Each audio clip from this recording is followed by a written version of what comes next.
watch it later, it'll be available on our county YouTube channel. So we're live. Thank you.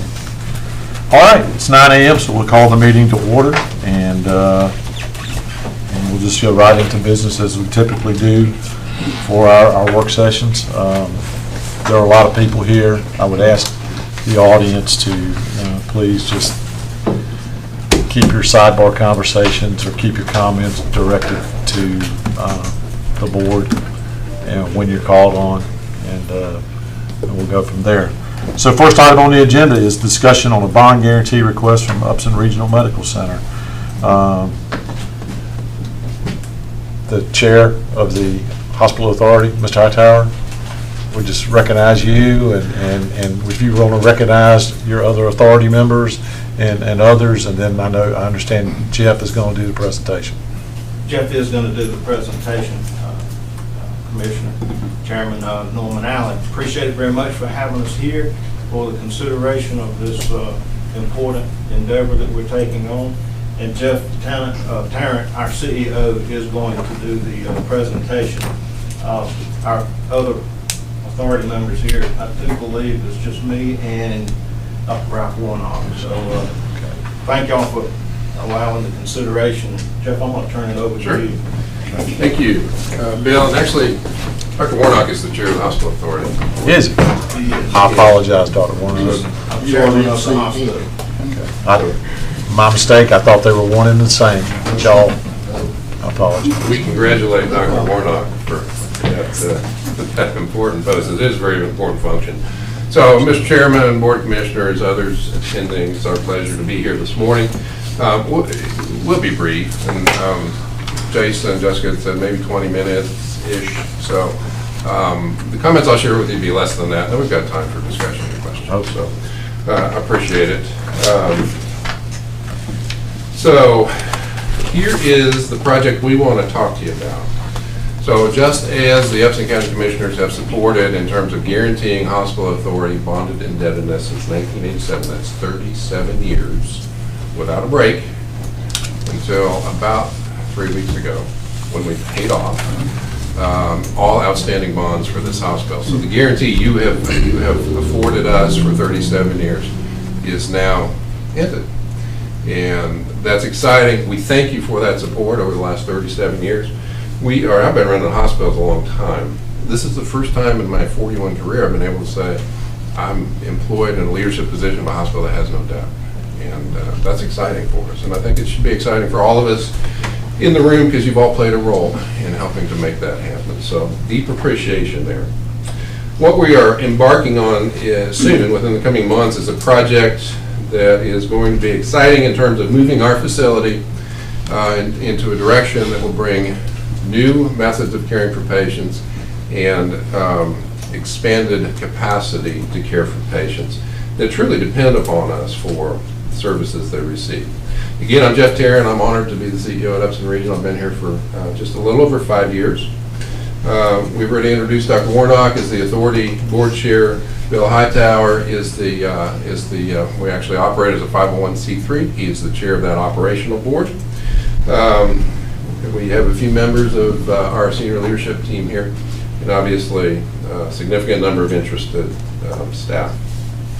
So through support of our boards, we've made a commitment to begin a construction project that is exciting, as I said.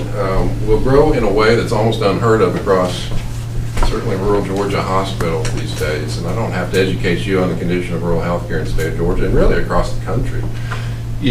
Margins are thin to negative. Risks are high.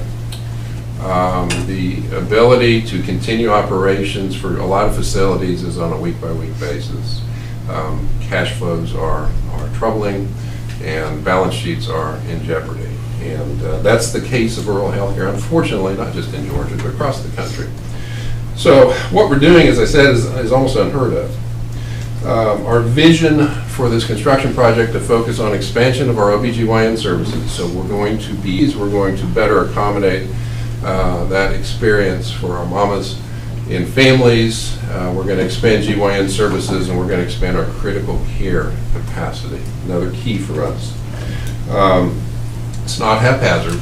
What we're planning to do is based on careful analysis of our markets, both real time, here's what we know now, here's where we know our deficiencies are in terms of volume, capacity, service delivery. But it's also based on where we see our volumes going into the future. And again, everybody in this room, to their credit, we project, and I think our projections are pretty good, some significant pockets of growth in population across our service area. And growth in population is a really good thing if you're in the hospital business. You need more people who need services, more people, in this case, who are going to birth babies, is what helps to sustain and grow our business. And this project is focused on that. So first slide, Jessica. Economic impact. This is a broad overview of what this hospital brings to this area. So for these numbers, we used an established federal model called RIMS 2. Folks who are in the economic development business understand that model. It's an economic multiplier model, and well recognized, offered through the Bureau of Economic Analysis, federal government. So with that, you can see that Upson Regional last year generated over $269 million in income. That in an economic model is called output. So household earnings, $131,000. And total jobs due to the hospital's presence. Now I would tell you, we employ 800 roughly. Total jobs, though, when you look at the impact of those jobs in the business across the population, total jobs that exist in this area due to our organization, just under 2,500. And then that last line is extremely important. So some folks in our area can't pay for their health care, and we're here to serve them as well. So last year we provided just under $10 million in health care to people that have no insurance, have no assets, have no ability to pay for the care that they need. And we're really proud of that. Next slide. So why do we need to do this expansion? Really, there's 4 bullets here. I'm not going to go through them all, but we are the only hospital operating an OB unit in this area. We're the only hospital operating a critical care unit to the extent that we have technology and expertise to do well in this area. We are designated as of a short time ago by the Georgia Department of Public Health as a level 2 maternal center. That's a relatively new program. We're the first hospital in the state of Georgia to receive that designation. We're really proud of that. What does that mean for us? You'll see evidence of what it means as I near the end of this presentation. It means we can care for babies that can't be cared for in other places. And certainly, that last bullet is important. We do serve a significant role in caring for low income. We have an older population. Older population generally translates into folks who need more access to health care. And we're proud of our role in facilitating that. Next slide. So what does the project entail? It's tough. You can't see the picture. So on the left, you can see it's just under 40,000 square feet of new construction. So as an orientation to where this will go, we've got an external elevation there that will help you see it. It's over to my left. But if you're facing the main entrance of the hospital from Cherokee, so you've got your emergency department entrance, you've got the main entrance, and to your right then to the south, you've got the upper deck of our parking deck. If you can envision a new entrance to the hospital, it will be to the south of where the main entrance is now, to the right. And that will be the entry point for our women's services. And that was kind of key to this project, is we want to create a separate ability for folks who need these services to access the hospital. Layout would be current standards. Some of the biggest changes we've seen, particularly in the obstetrics business in recent years, is our rooms are very small.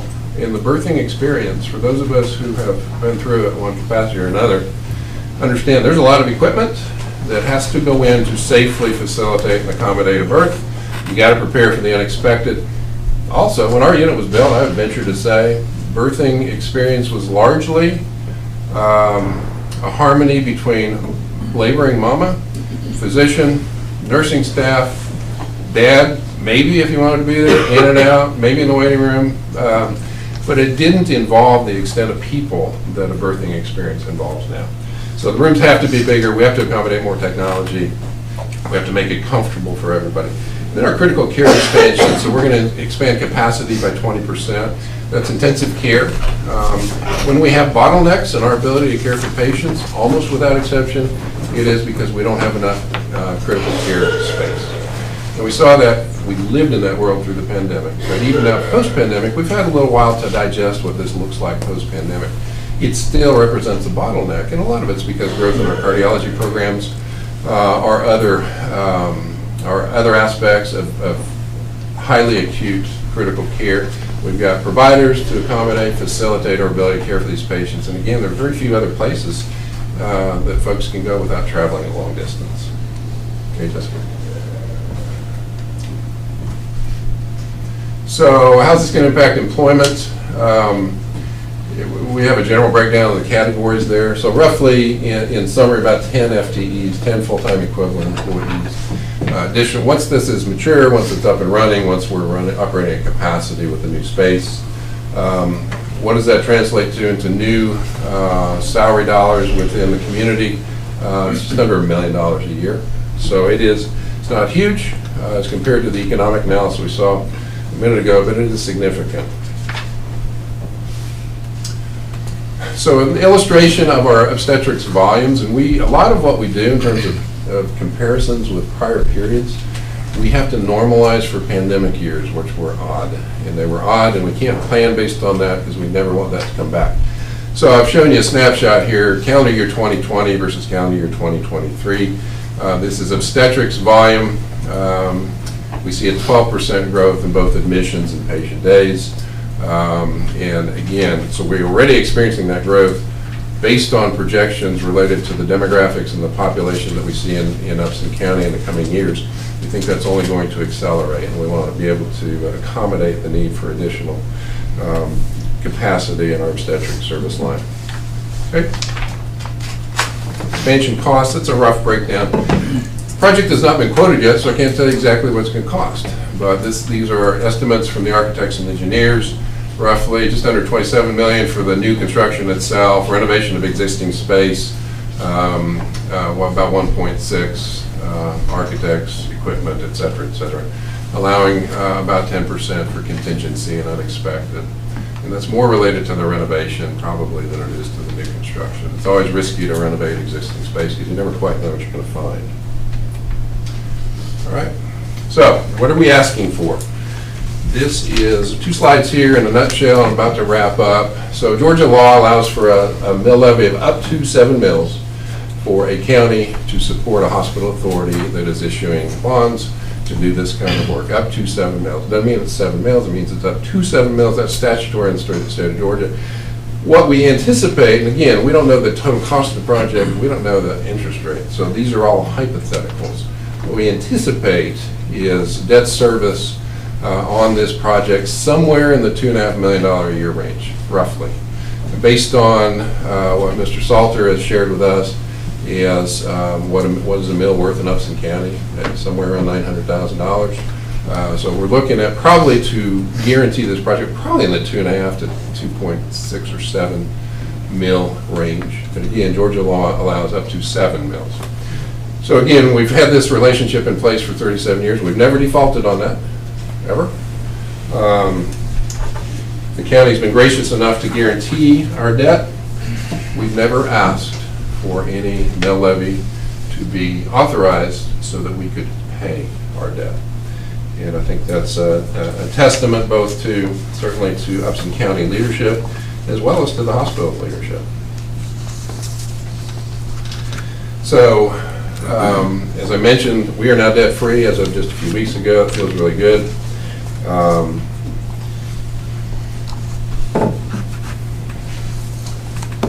Previous bonds completely paid off. What we're requesting is continuation, essentially, of the previous guarantee through mill levy, if needed, for us to take to lenders as a part of our search for appropriate funding for this project. What we anticipate is ultimately no cost to Upson County, no impact to Upson County on your credit rating or your ability to borrow either now or into the future. What does it mean to us? Why am I here? Why are we here? Because it means a lot to us financially. And if it didn't, believe me, I know you got better things to do. It means a lot to us financially. Again, based on hypothetical figures, We believe it means about $175,000 per year that we can save as we finance this project. So over the course of the 20-year bond issue, we're looking at $3.5 million of money that stays right here in Upson County versus going to wherever our lender is. It's quite a large amount of money, and it's very significant for us, and will certainly add to the success of this project.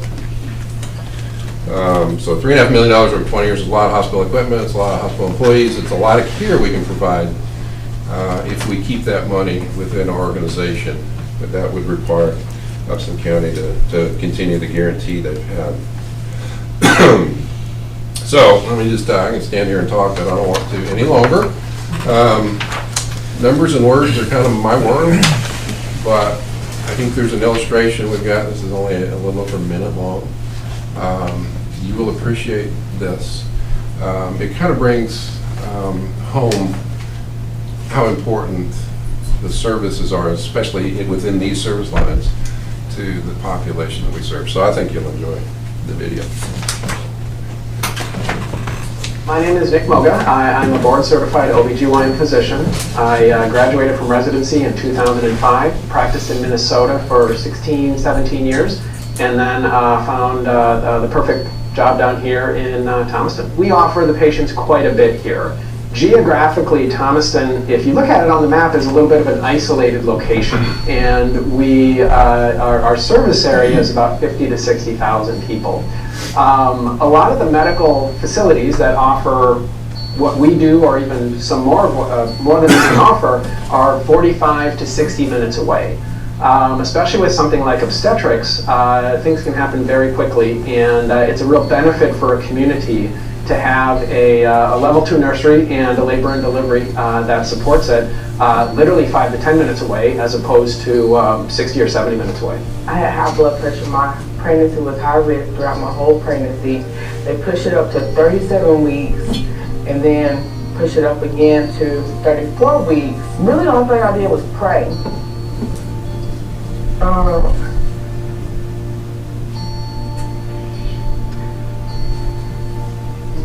Because as a mom, you don't want to leave your baby at the hospital. It just made me feel bad because I knew they were taking care of her, but it gave me comfort for the time I didn't to see her. I could call up here and check on her, and they're like, she's asleep or whatever. Really just give me comfort, me coming up here to see her every day. Her name is Kalea Nicole Davis. She was 3 pounds when she was born, but she's 4'11" now. I just tell preemie moms it's okay, it'll be okay. You just have to do a lot of praying.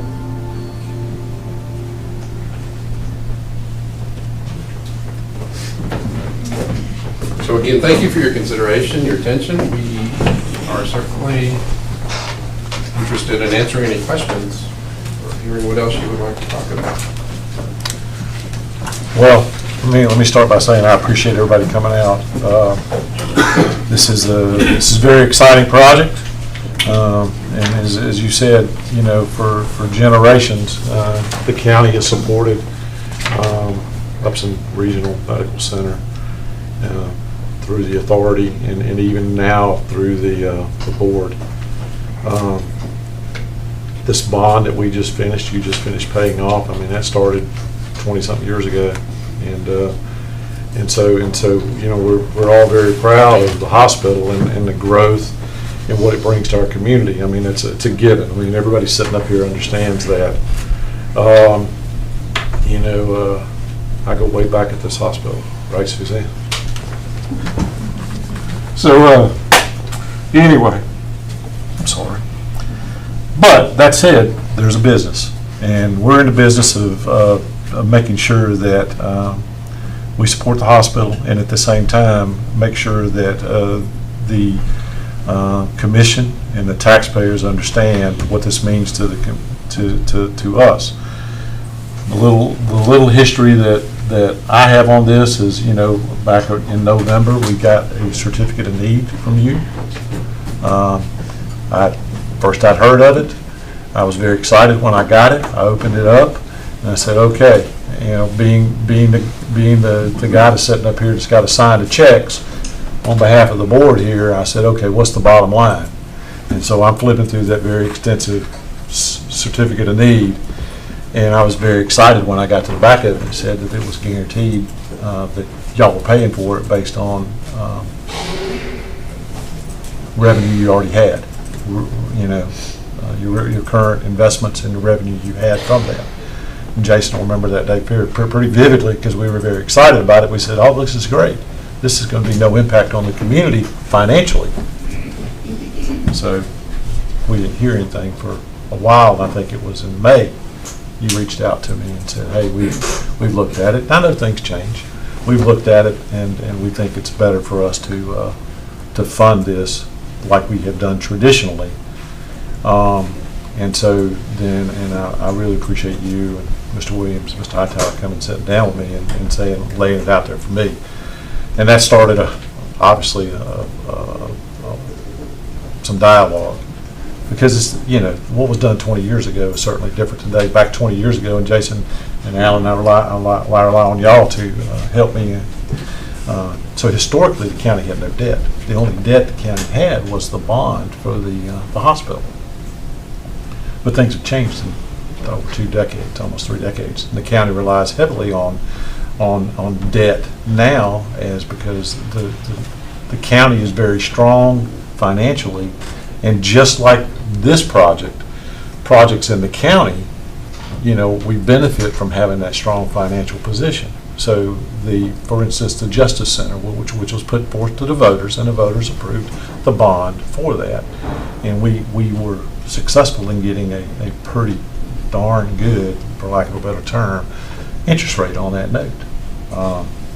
We do transportation splashed over 6 years, roughly. And that's also another bond issue that's put before the voters, and the voters have supported that. So those are the 2 debts that the county currently has. So excluding any debt that may be associated with the hospital. And so that right now, Alan, is to the tune of and Jason, I asked you to be ready to summarize some of this. I'm trying to do some of it for you. So right now, we were supposed to have a call today to do the bond issuance for the what we're calling the 2024 T-Splosh. And we had to postpone that because of this, because this is a game changer. That's why we have bond counsel and our financial advisors here today with us, because this is a game changer for us, because it does impact that. And we'll get into that, and I'm glad you're all here, so you can hear from the experts, our financial experts, on the impact it's going to have on the community. So we started that conversation, I think it was early May. So it's been, it's been less than 40 days that we've had this conversation, and we've had some back and forth between staffs on this as follow-up to the meeting I had with y'all. And there were some things, obviously we're trying to figure out, how do you do this? And so I'm gonna throw a worst case scenario out. I mean, and we do get tornadoes through here. We do have catastrophic events that happen. We pray and hope that we don't see like what happened down in Sumter County years ago, where their hospital was decimated. And I don't know enough of what happened and how they were able to respond to that as they went from having no hospital, and I think they're back up and running now, right? So how do you do that? So us as the people that have got to levy taxes on you, or at least having to have those conversations. So what would we do if, say for instance, something catastrophically happened? Let's just use a tornado that came through and wiped out that hospital. We've had some very close calls. What would we do if you had to shut the doors down there for several years? So then we got to make these payments. How are we going to make those payments? because I'm sure if something catastrophic like that happened in our community, we've got more than just the hospital. I'm sure there's a lot of, there's going to be a lot of families affected, jobs, personal property, all of that. I mean, so we're trying to have those, what if, how would we respond? So imagine a scenario where that happened, and at the same time, we got to come up here and say, okay, we've got 2.5 mils of tax that we now have to pass on to an already impoverished and now struggling community to pay this. So, what would we do? How would this board, 10, 15, 20 years from now, that happens? Well, how would we do that to the taxpayers and to ourselves?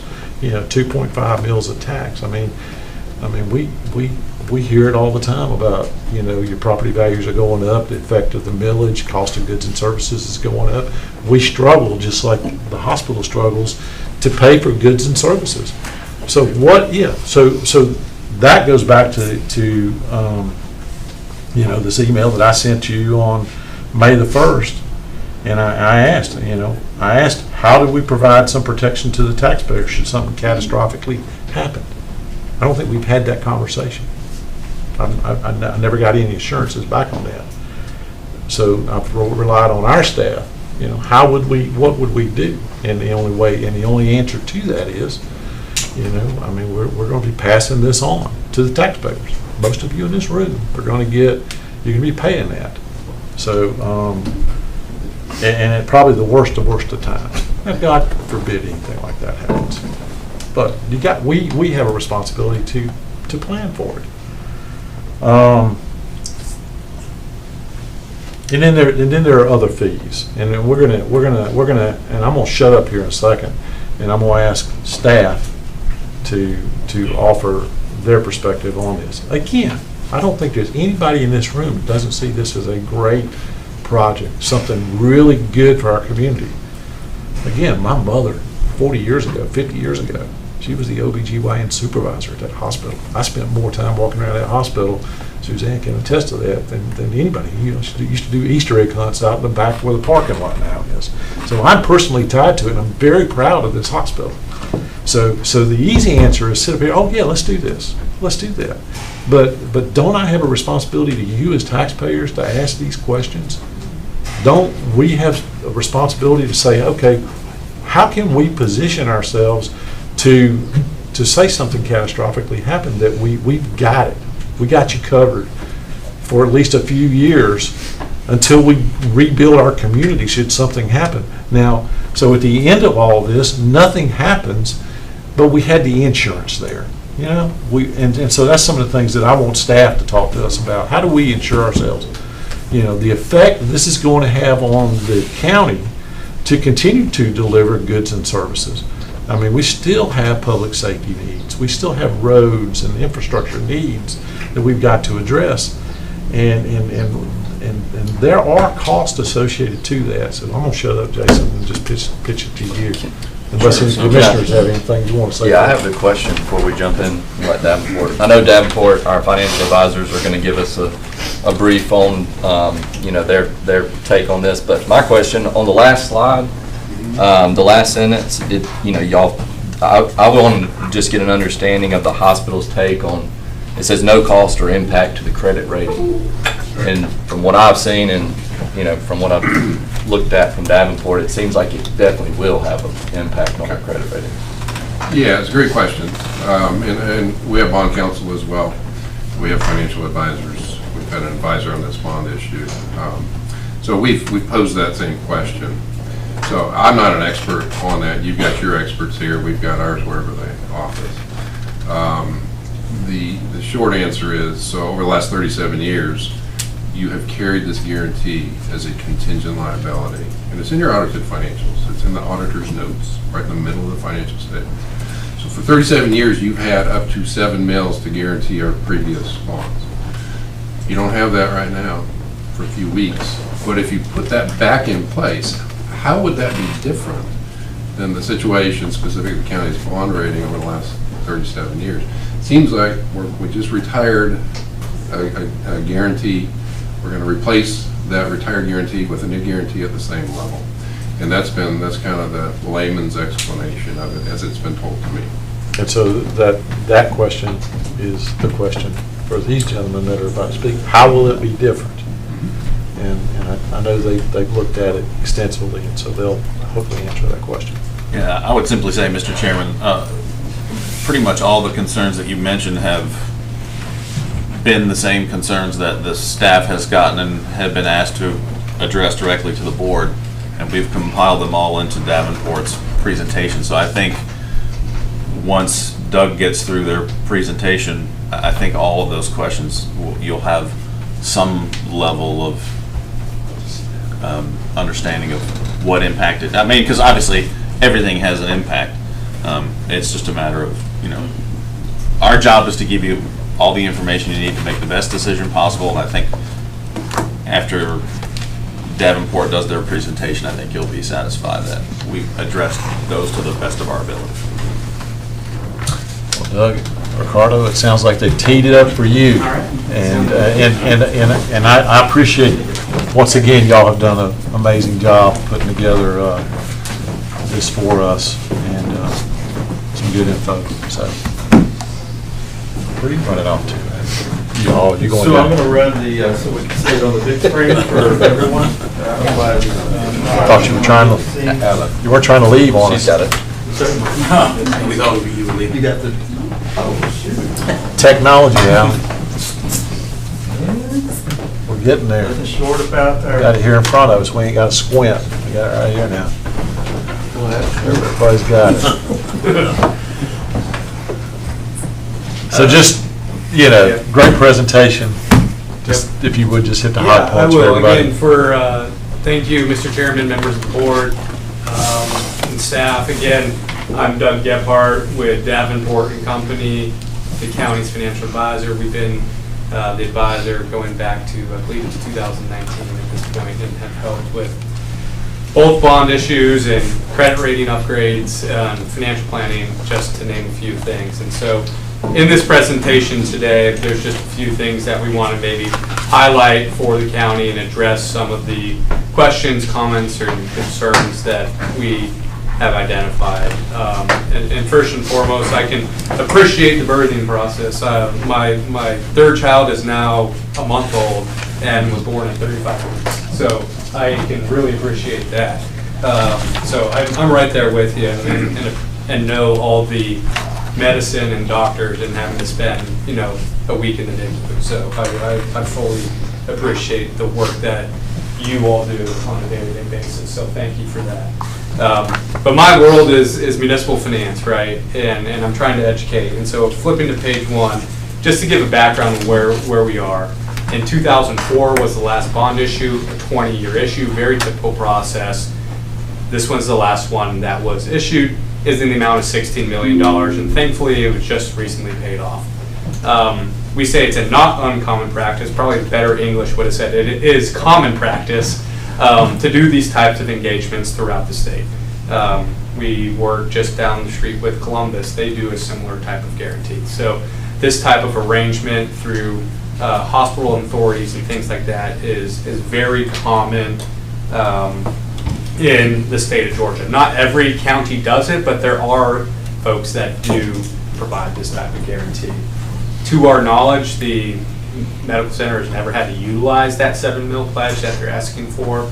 And so the request that we have analyzed is evaluating what a potential $35 million debt issuance would have on the county and what the implications might be for the county's financial position and what that might mean in terms of where we stand going forward and what that might mean to the citizens of Upson County.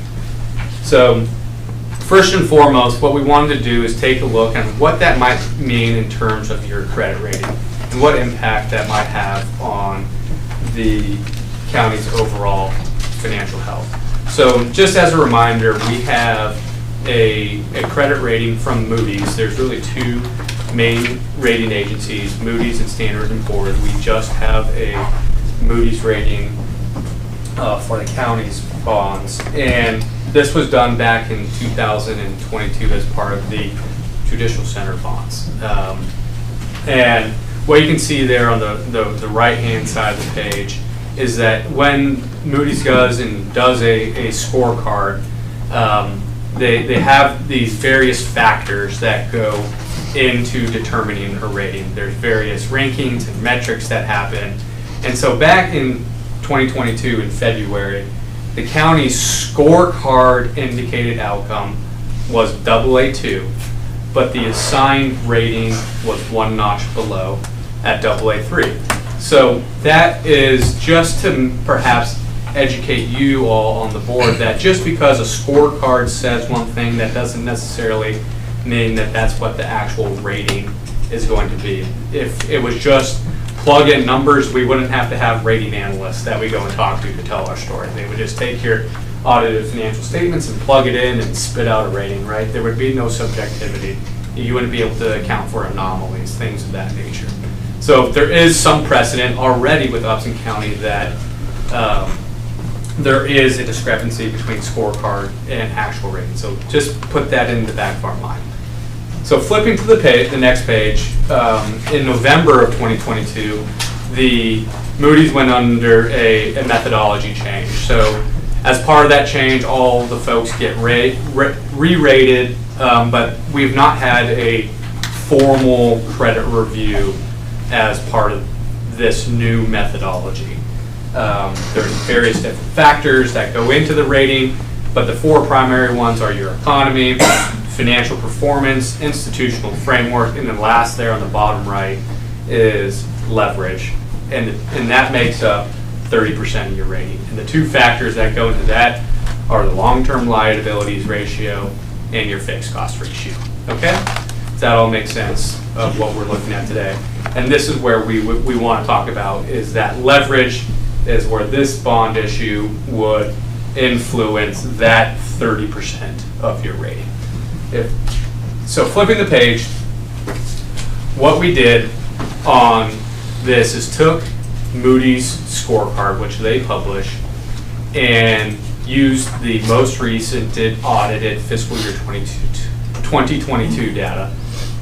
We're still working through 23 numbers, had some unaudited type stuff, but we didn't feel like it was good to include some unaudited and some not. So we just went on the most recent available data that Moody's had, and we also added in the $9 million of SPLOST bonds, T-SPLOST bonds that we're considering issuing in the next month or so. And so what you can see is based upon all of these metrics, we put input to the scorecard. And on the bottom right-hand side of the page, the county rates out as a AA2 again. The weighted score based upon our estimates is a 2.88%, or 2.88. So when you look in the bottom of the page, that puts you kind of solidly into that AA2 rating category. Just a reminder from rating thresholds, AAA is the highest possible rating, then it goes into the AA, and AA1's the best you can do, then AA2, then AA3.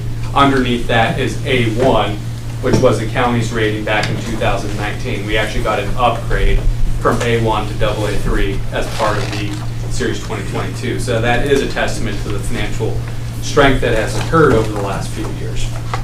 And so what we did on the next few pages is we went and talked to Moody's. And so, as I mentioned previously, leverage is roughly 30% of the county's credit rating.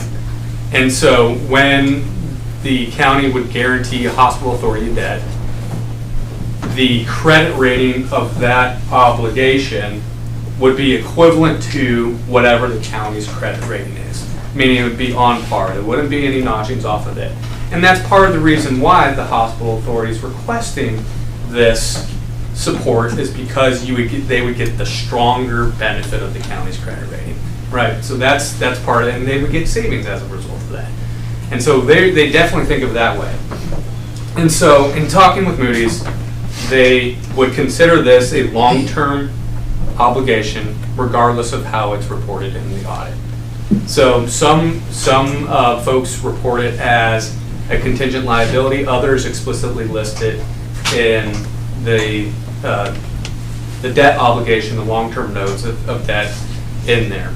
And so while I don't want to get confused that if we were to go and get another rating, why it may or may not be included in the scorecard. So if it's explicitly listed as a long-term debt obligation, Moody's does not explicitly put it into their scorecard in terms of publications, right? The publications is not included.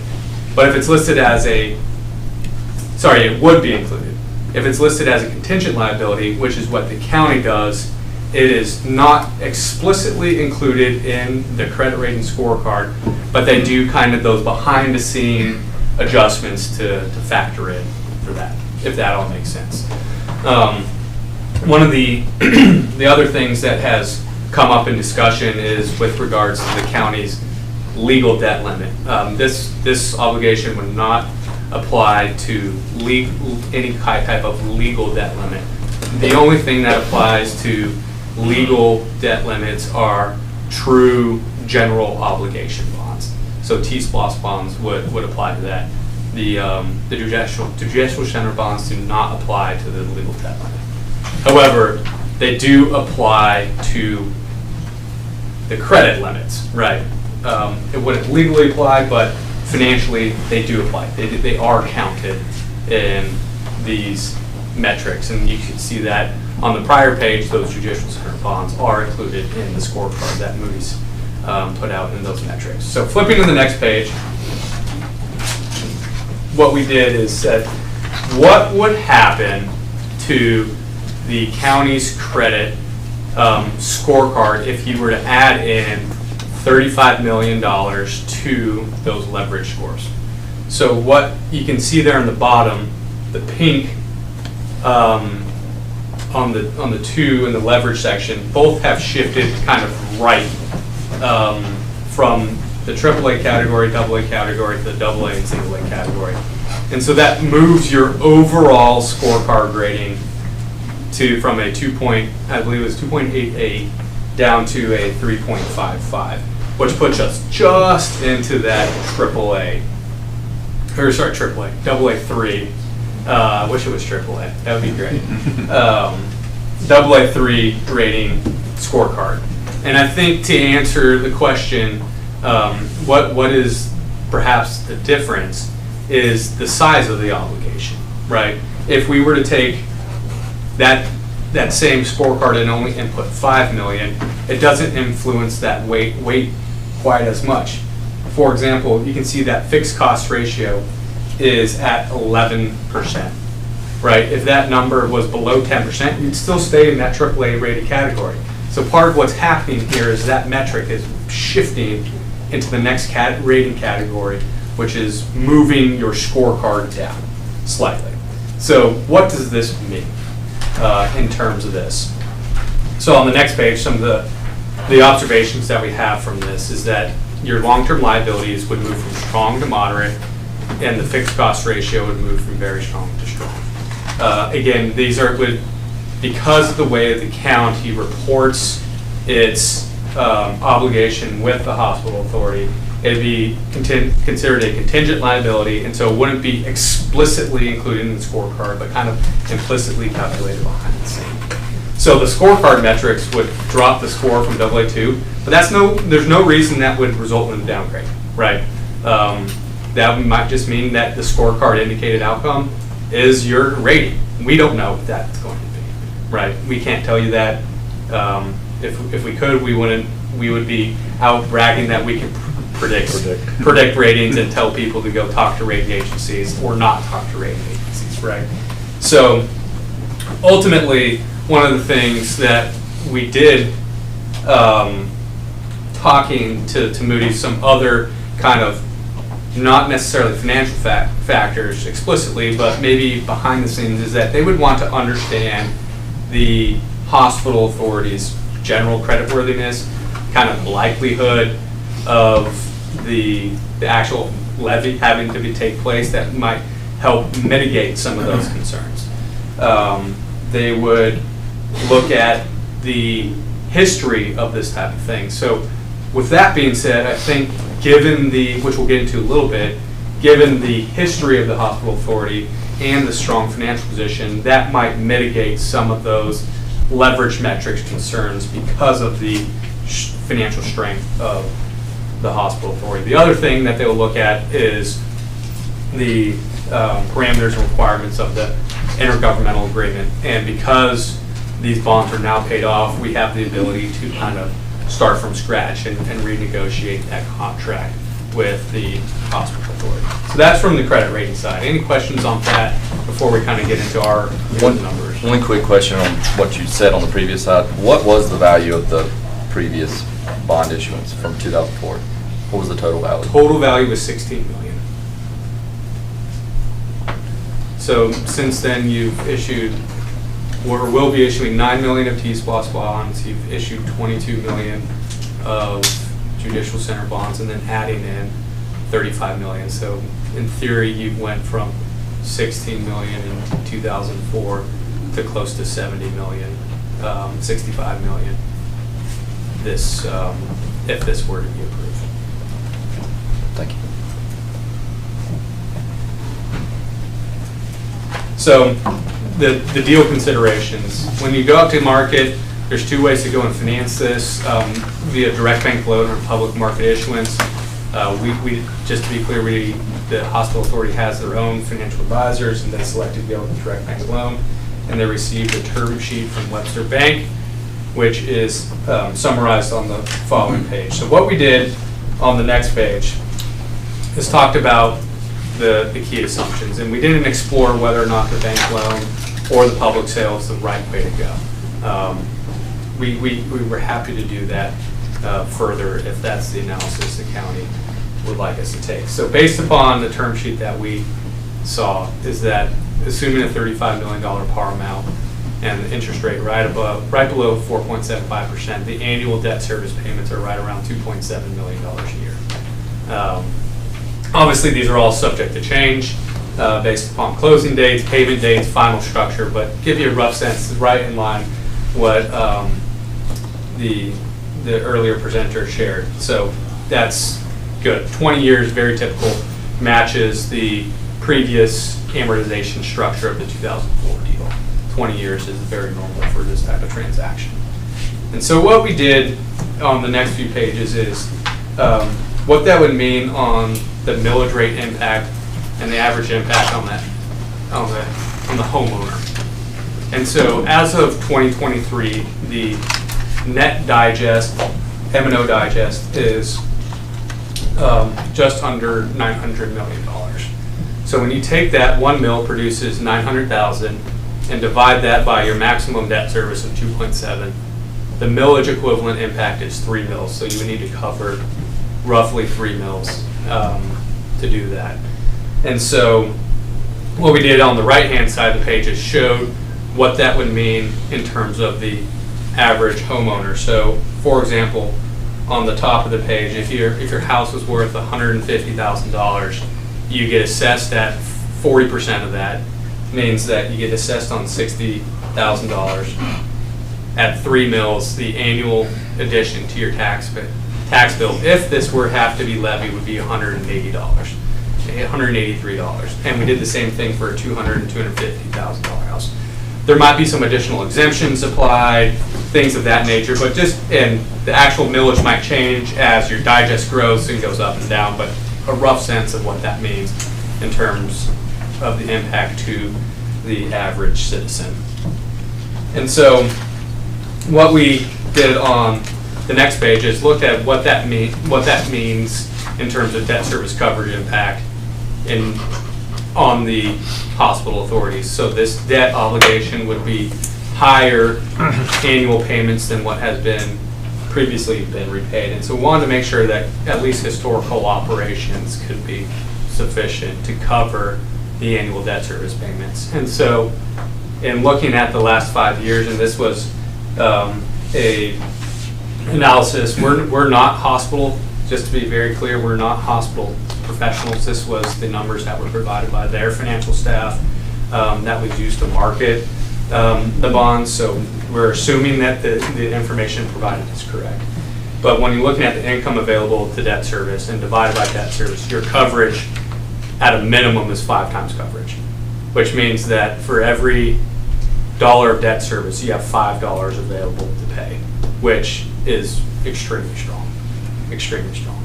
I think anything above 1.5 times is considered good in our market. We've sold unrated hospital bonds with that type of coverage. So again, I'm not the expert. We can ask them to pull additional medians on average coverage and days cash on hand, but everything that we had seen seemed to indicate that the hospital has been in very strong financial health. So ultimately, what you can do in this intergovernmental contract, because it has been expired, there's some things that you may want to consider doing. Some or all of these might not be applicable, but you can require the medical center to provide certain financial information. They're going to do that to their lenders anyway. I think that'd be a pretty easy ask. Some of the negotiating the closing costs, any ongoing expenses, if there was to do whatever. I don't know what those may be, maybe ongoing continuing disclosure requirements or rebate, whatever it may be. I'm not entirely sure. You could ask for a credit enhancement fee.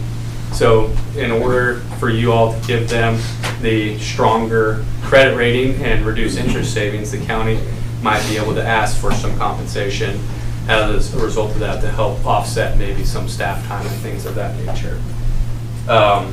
Requiring them to notify you to issue additional debt. You don't want to dilute your debt service payments as a result of them being able to go issue bonds on their own if their financials are continuing to be that strong. Additionally, you may want to think about requiring a debt service reserve requirement. What that means is typically they set aside a year's worth of debt service. And this is more common on our types of transactions. What that means is that there could be some timing issues as it relates to when the payments are due. For example, you set your millage rate and then tax bills go out. But let's say tax bills have already gone out, but now you know you're going to default on a February payment. Well, you can't go retroactively levy those tax bills. You've got to have enough money in the bank. So either that, you're rating your general fund, which you didn't budget for in that current fiscal year. It basically buys you a year's worth of time so that you don't have that timing delay issue between a unforeseen event of default and when a levy would be due, so that it doesn't put additional pressures on the county's general fund. I think that would be one of our strongest recommendations to you all. And then also understanding where the debt service is being paid in the flow of funds. So ultimately, we've seen a copy of this. We have not seen final bond resolutions. Ultimately, everything would be subject to full financial and legal review. So the next few pages outline the debt service, and just kind of wrapping up on page 17, our final observations is that ultimately it's our opinion and feel pretty strongly that Moody's will determine this debt obligation in their analysis of the county's credit worthiness. Whether or not that leads to an upgrade or a downgrade, who knows?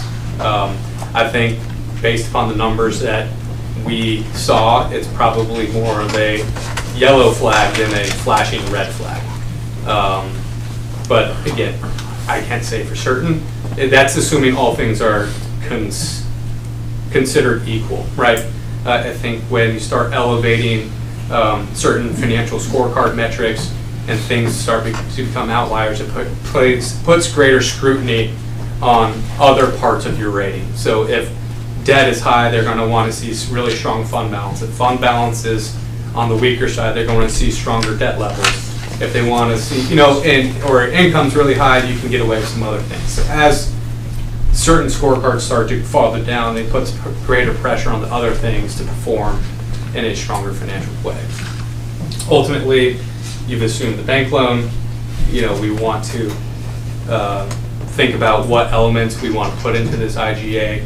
If any of these are all kind of things we can help you all through, and we'd be happy to do so. And then ultimately, assuming that you all want to move forward this, is give us feedback and direction so that we can negotiate this deal on your behalf and get a great service for the county, a great hospital, the funds that they need, and get it all through, ultimately, final approval through both boards. So with that, I'll stop and answer any questions that you all may have on the financial piece.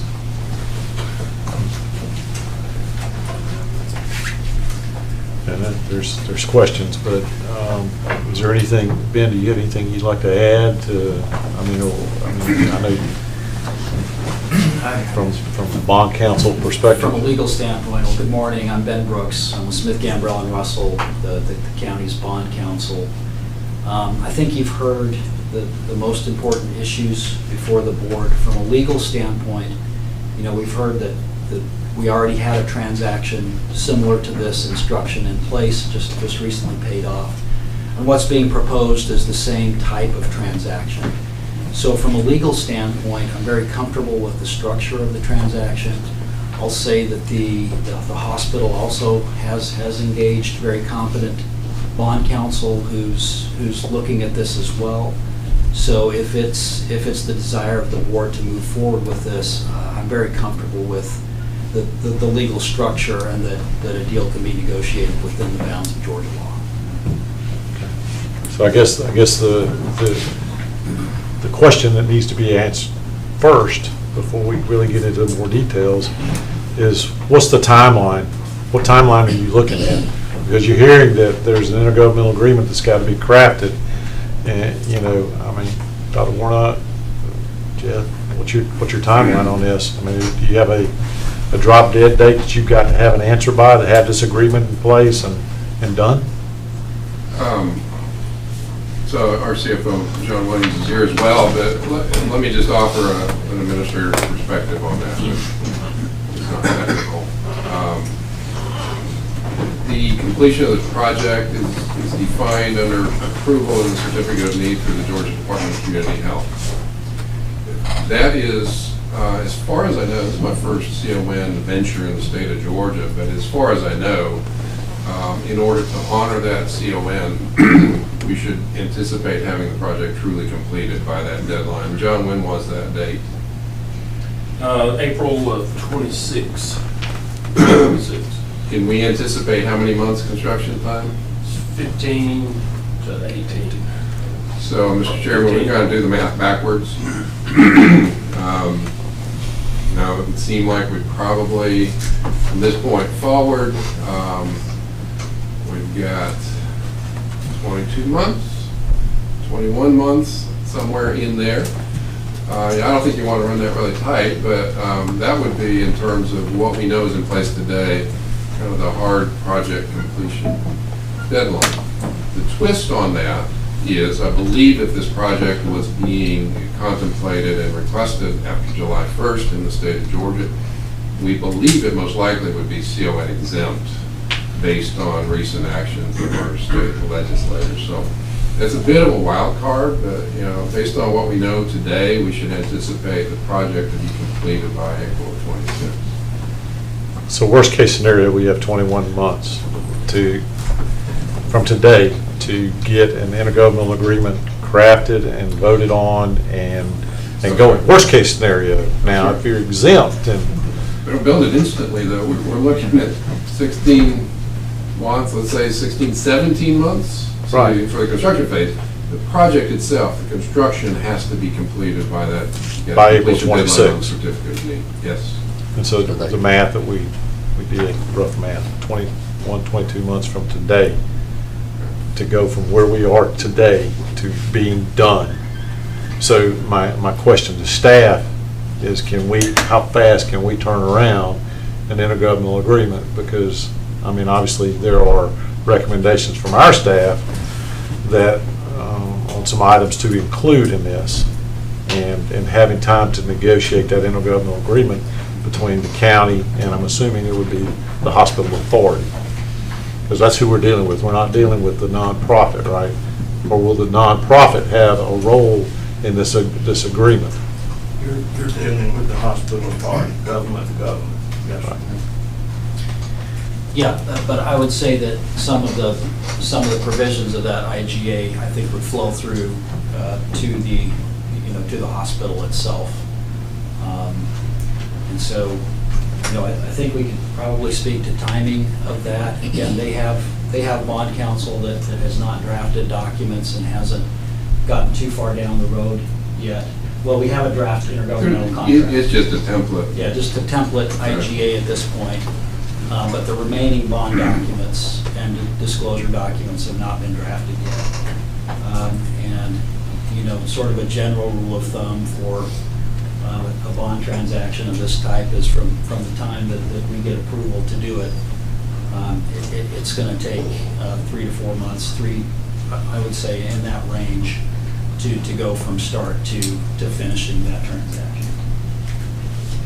So- Mr. Chairman, I think, just to give you some perspective, in the 2004 bond, I think those were approved, started in December of '04, and I believe the intergovernmental agreement was finished in March, so it took about 4 months. That's the math, it was about 4 or 5 months, it sounded like. Okay, so the short answer is it's not going to impact your project dramatically. Yeah, we just need your agreement that you will support it so that we can go to the lenders and say, yes, we can get the counties. But you're not going to do that until you have the intergovernmental agreement signed, right? I don't believe they're going to require a signed IGA. And that's for conversation with our representatives with Piper Sandler. The wild card is what happens with treasury rates between now and whenever the bonds are issued. I mean, there's just all kinds of unknowns here, Mr. Chairman, but I think, if we can get a commitment in concept from the Board of Commissioners, then we can take that back to the potential lenders and say, let's proceed with this, with the assumption that the bonds will be guaranteed through Upson County. Jason, commissioners have anything, any questions? Jason, do you have anything? My recommendation to the board would be, potentially when you were ready, so basically you've gotten a list of concerns and things to be considered that should be potentially included in that agreement, that, it sounds like the authority's looking for, an official movement of support so that they can go to their lenders and start work. Then it could be as simple as just a resolution declaring that you're going to support it with the criteria that you see here recommended from Davenport. I think, could it be as simple as that, Ben? Yeah, I think so. And you could do that today, or that could, again, if there's more consideration needed of that, that could be done, the county could put some kind of a term sheet, which one of the conditions will be included in the IGA. So we could do that today, or if more consideration is needed, it could be done at a future session. We would typically do that at our Tuesday meeting, so between now Yeah, and it's Tuesday. just a work session, so we typically don't take action on anything at a work session. We try to get the lion's share of the labor work done out of it, and then we bring it to the board's official meeting to take action. So,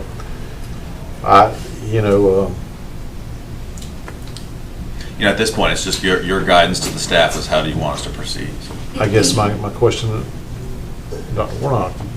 you heard the presentation, you've heard some of the conditions, for lack of a better term, some of the concerns our financial folks have presented. Have you heard anything that is disturbing to you? Because I really don't think we're going to sit here today and hash out terms of an intergovernmental agreement. I don't think everybody in this room's got the better part of the day, today and tomorrow, to hash that out, because, it's pretty complicated. I mean, I think it's easy, but we got to come to terms on it. I think if you want today, basically, you know, as a public, you want a head nod from us, you know, we can certainly do that. I don't know, you know, I personally am supportive of this, but I have concerns. Again, it goes back to things like something catastrophic happens. I mean, assume someone sitting in this room today is sitting here and you just got your property appraisal. And I'm sure that made everybody very happy when they saw those, right? So your property appraisal came in at $500,000. So should something catastrophic happen, and again, we hope and pray that never happens, but imagine something catastrophic happens in our community, and at the same time you're dealing with this, especially for a lot of you in this room, assuming something catastrophic happened at the hospital, then you're talking about, okay, my job and all this other stuff, and, you know, how do we do it? I mean, just the worst case scenario, and now the county sends you a tax bill right away for an extra $500. Your tax bill just went up $500 at the worst possible time. So my recommendation is that we look at how to mitigate some of the risk to the taxpayers. And I think it can be done very easily, given the financial strength of the hospital and the county. There's a way to do it, and I'm being told there is, such as establishing some sort of, I'll use the term trust, I'm not the financial expert, a trust that was set aside. If the hospital could set aside, I don't know, I would ask for 5, maybe it's 3, you know, we heard them say a year of money that's set aside today. It's still your money, but it's in a trust dedicated to guarantee should something catastrophic happen, and we hope and pray that doesn't happen, but if it did, that there's money sitting there so that while we're dealing with something catastrophic, that we don't hit the taxpayers for that debt day one. Does that make sense? I mean, is that a no-go for y'all? I mean, I don't need that answer now, but I'm saying it sounds like something we would like to consider. And there's some other things that we'd like to consider. Mr. Tarrant, if you go back to my email dated May the 1st, there were 3 things I asked to consider, and I didn't get a yay or nay on those. And I'm not going to get into that here. Probably shouldn't. But, you know, it's there. It's public record if anybody wants it for that matter. But anyway, so those are some things that I would ask us to consider as we go through. So you got our financial advisor's recommendation. You got that email. Yes, sir. May I just say, and again, you've got your experts here, that's great. We've got qualified people as well. But if between now and so as a layperson, what I'd like to say is we've had some guidance from Piper Sandler on this. If they can go back to the potential lenders and say, we would like for you to go ahead and work this up as a Upson County guaranteed bond issue, then we can do then they can do some of the legwork in advance of us having a successfully negotiated, completed, and signed IGA. And I don't know how wishy-washy that is, but that's actually what our Piper Sandler represented. He says, I want to go back to Webster Bank and say, yeah, this is going to be backed by Upson County, or it's not going to be backed by Upson County, in which case Webster Bank falls off the list, and we've got a list of other lenders, but we pay up to 50 basis points more for the debt. So I don't know how it seems kind of squirrely to me, but that is what Piper Sandler and John Pinnell and Bond Counsel have indicated, recognizing the IGA doesn't happen instantly. But if we can get an indication, in next Tuesday's meeting, if that's when you typically take action, if we could get an indication upon advice of your counsel that in concept you'll support it, subject to successful negotiation and execution of an intergovernmental agreement, I think that would be the tool. So do you think by next Tuesday we could have those terms just kind of hammered out? Well, I say we start with, like Jason said, have a resolution and we include these considerations from our financial advisor in that resolution. Well, then there's another consideration I would like discussed, and to Mr. Tarrant's point, we won't get into that here. So yeah, I mean, I mean, so this question is to y'all. Alan, you raised I your. just have a question for Mr. Turan, if you don't mind, sir.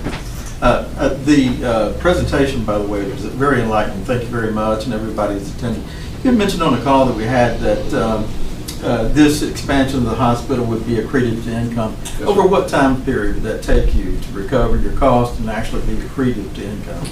Sure, John, do you have we've got a pro forma that either we have provided or are willing to provide. Yes, sir. Could you please provide that to us? I Sure, we appreciate can it, sir. illustrate that. Yeah. So, I mean, everything that your consultants are looking at are snapshot, real-time balance sheets, analysis. And so if our proposal is going to create, if it's going to have an accretive impact on the organization, then the balance sheet only gets stronger as the as the income Sure. statement gets stronger.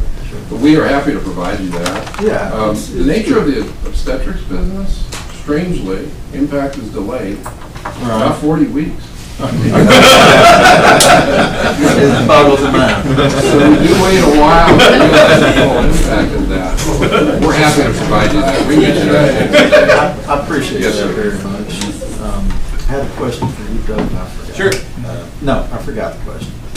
Well, I would say, you know, Mr. Chairman, if I would, for the resolution, and this more bends, but any final IGA has to come back to the board anyway. Yes. So I would recommend to be slightly more broad in your approving resolution to say, subject to negotiation with staff and ultimate approval of the board, so that if there's one sticking point that we decide to move off of for whatever reason, that it doesn't prevent us from moving forward and coming back to you. I mean, there's absolutely, well, I won't say that. Yeah. I'll ask Jason and Heath.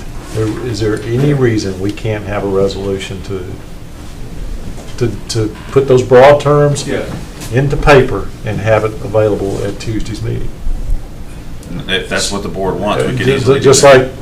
like, Doug said, that we put that in there and we say, these are what we're looking to do, and obviously it's subject to negotiation with the hospital authority on these terms.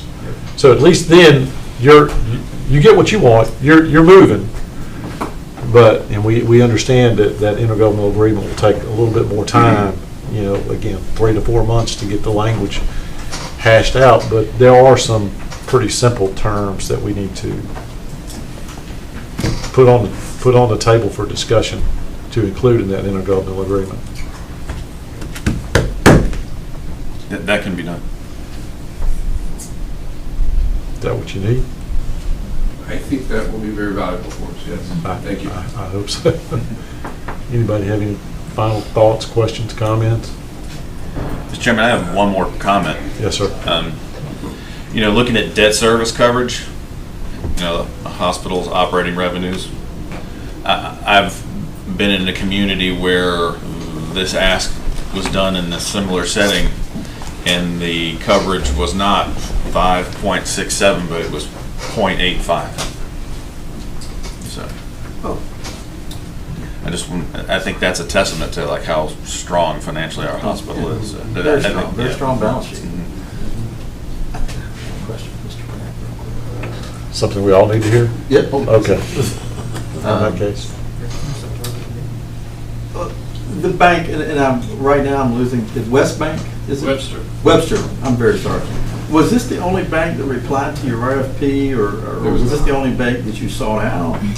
No, you received that information from Parker Sandler, so, I think we had 6 or 9 responses. Oh, okay, so you got that, Doug? How many at Webster's? We only, you asked for. You got the terms from Webster, you have, I think, the other information. I don't believe so. No. All we have is We'll be glad to share that We with asked for all of them. There were multiple responses. Webster would fix their term for 20 years, and I believe was the only respondent who would do that. Yep, all the others were much shorter, 5 to 7 years. Our consultants believe there is great value in that, given whatever predictions are for interest rates throughout the life of the loan. It Okay. benefits us all to get the best deal possible. Thank you. I certainly appreciate the work y'all put in. Always some very sage advice. I mean, because, I mean, obviously, at the end of the day, that's what it comes down to us. What is the impact on the county, AKA, what's the impact on the taxpayers? You know, and we do, and look, again, it goes back to, we hope and pray nothing happens. That 20 years from now, you know, we look back at this and, again, what another tremendous win for our community. This hospital has been a tremendous win for our community since the 1950s. You know, and Slade is sitting here, and we know firsthand the impact our hospital not only has on our community as citizens, but as for an economic development tool when companies look to come here. Having that hospital here is tremendous.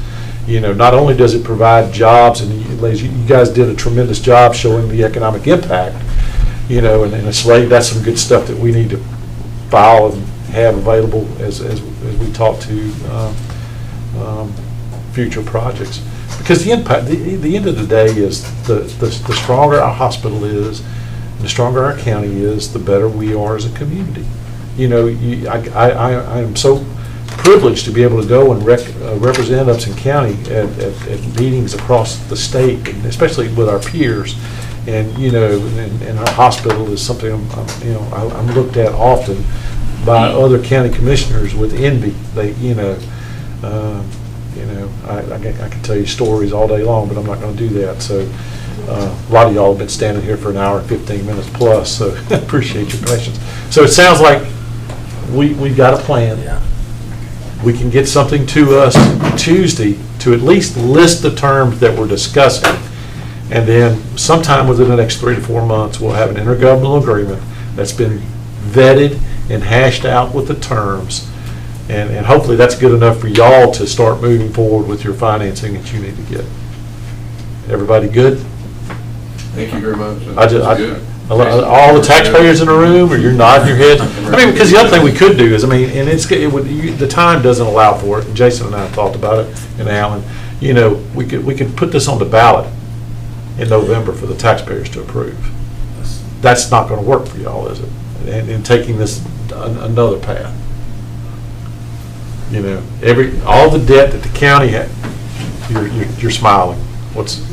No, I'm just appreciative of what the action Okay, taking. so all the debt that we have as a county has been voter approved. Just pointing that out. So this debt will not be voter approved. It'll be on your backs as the hospital authority. And then you got Upson Regional Medical Center, your backs to pay the debt, and it's going to be on the backs of the taxpayers to get it done. I say that not being a negative Nelly. I say that just stating fact. Okay? That enough? I tell you what we'll do, if it's okay with the board. We'll take about 10 minutes, and we'll come back in and start up. But appreciate all of you coming.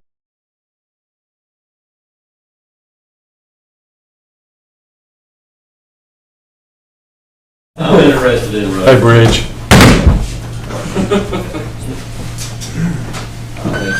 This is.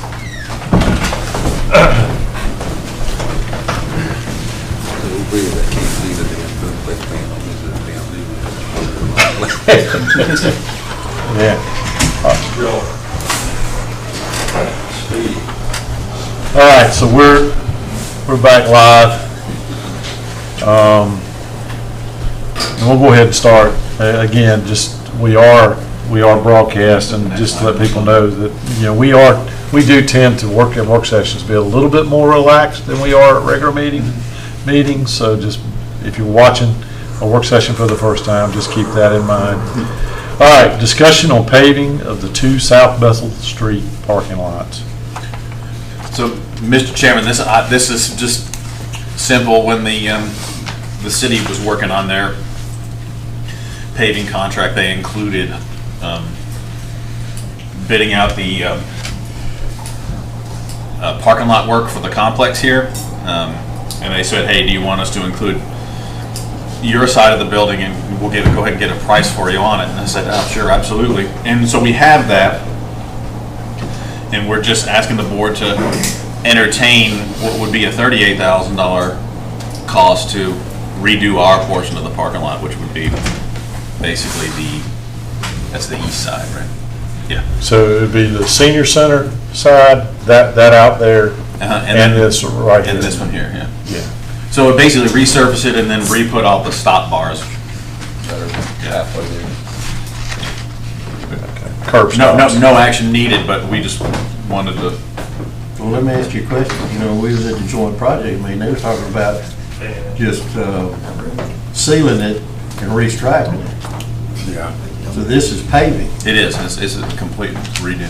So are they just sealing theirs, or are they gonna go ahead and? No, they're resurfacing it. I think it was a comment, I may have made it, that at minimum, we should look at doing that if, Yeah. while they're I out. was thinking Lonnie said that. Alan, just quickly on the parking lot, if we decided to join in with the city, what would we I use? forgot to send you that email reminder, but you remember. It's on there. Would we, would that be a SPOS funded expense? Oh, we could, yeah. Because, I mean, to me, that could even be level 2, because it's, Well, we've still. It's senior got- center. Oh, man, we still have 2019 T-Splosh. We've got, I don't know about T-SPOS for parking lot, though. that don't work for one. No. Man, we can use it to buy fuel and cut grass. Okay. Okay, well, we've got, Y'all- yes, or we've got ARPA funds remaining.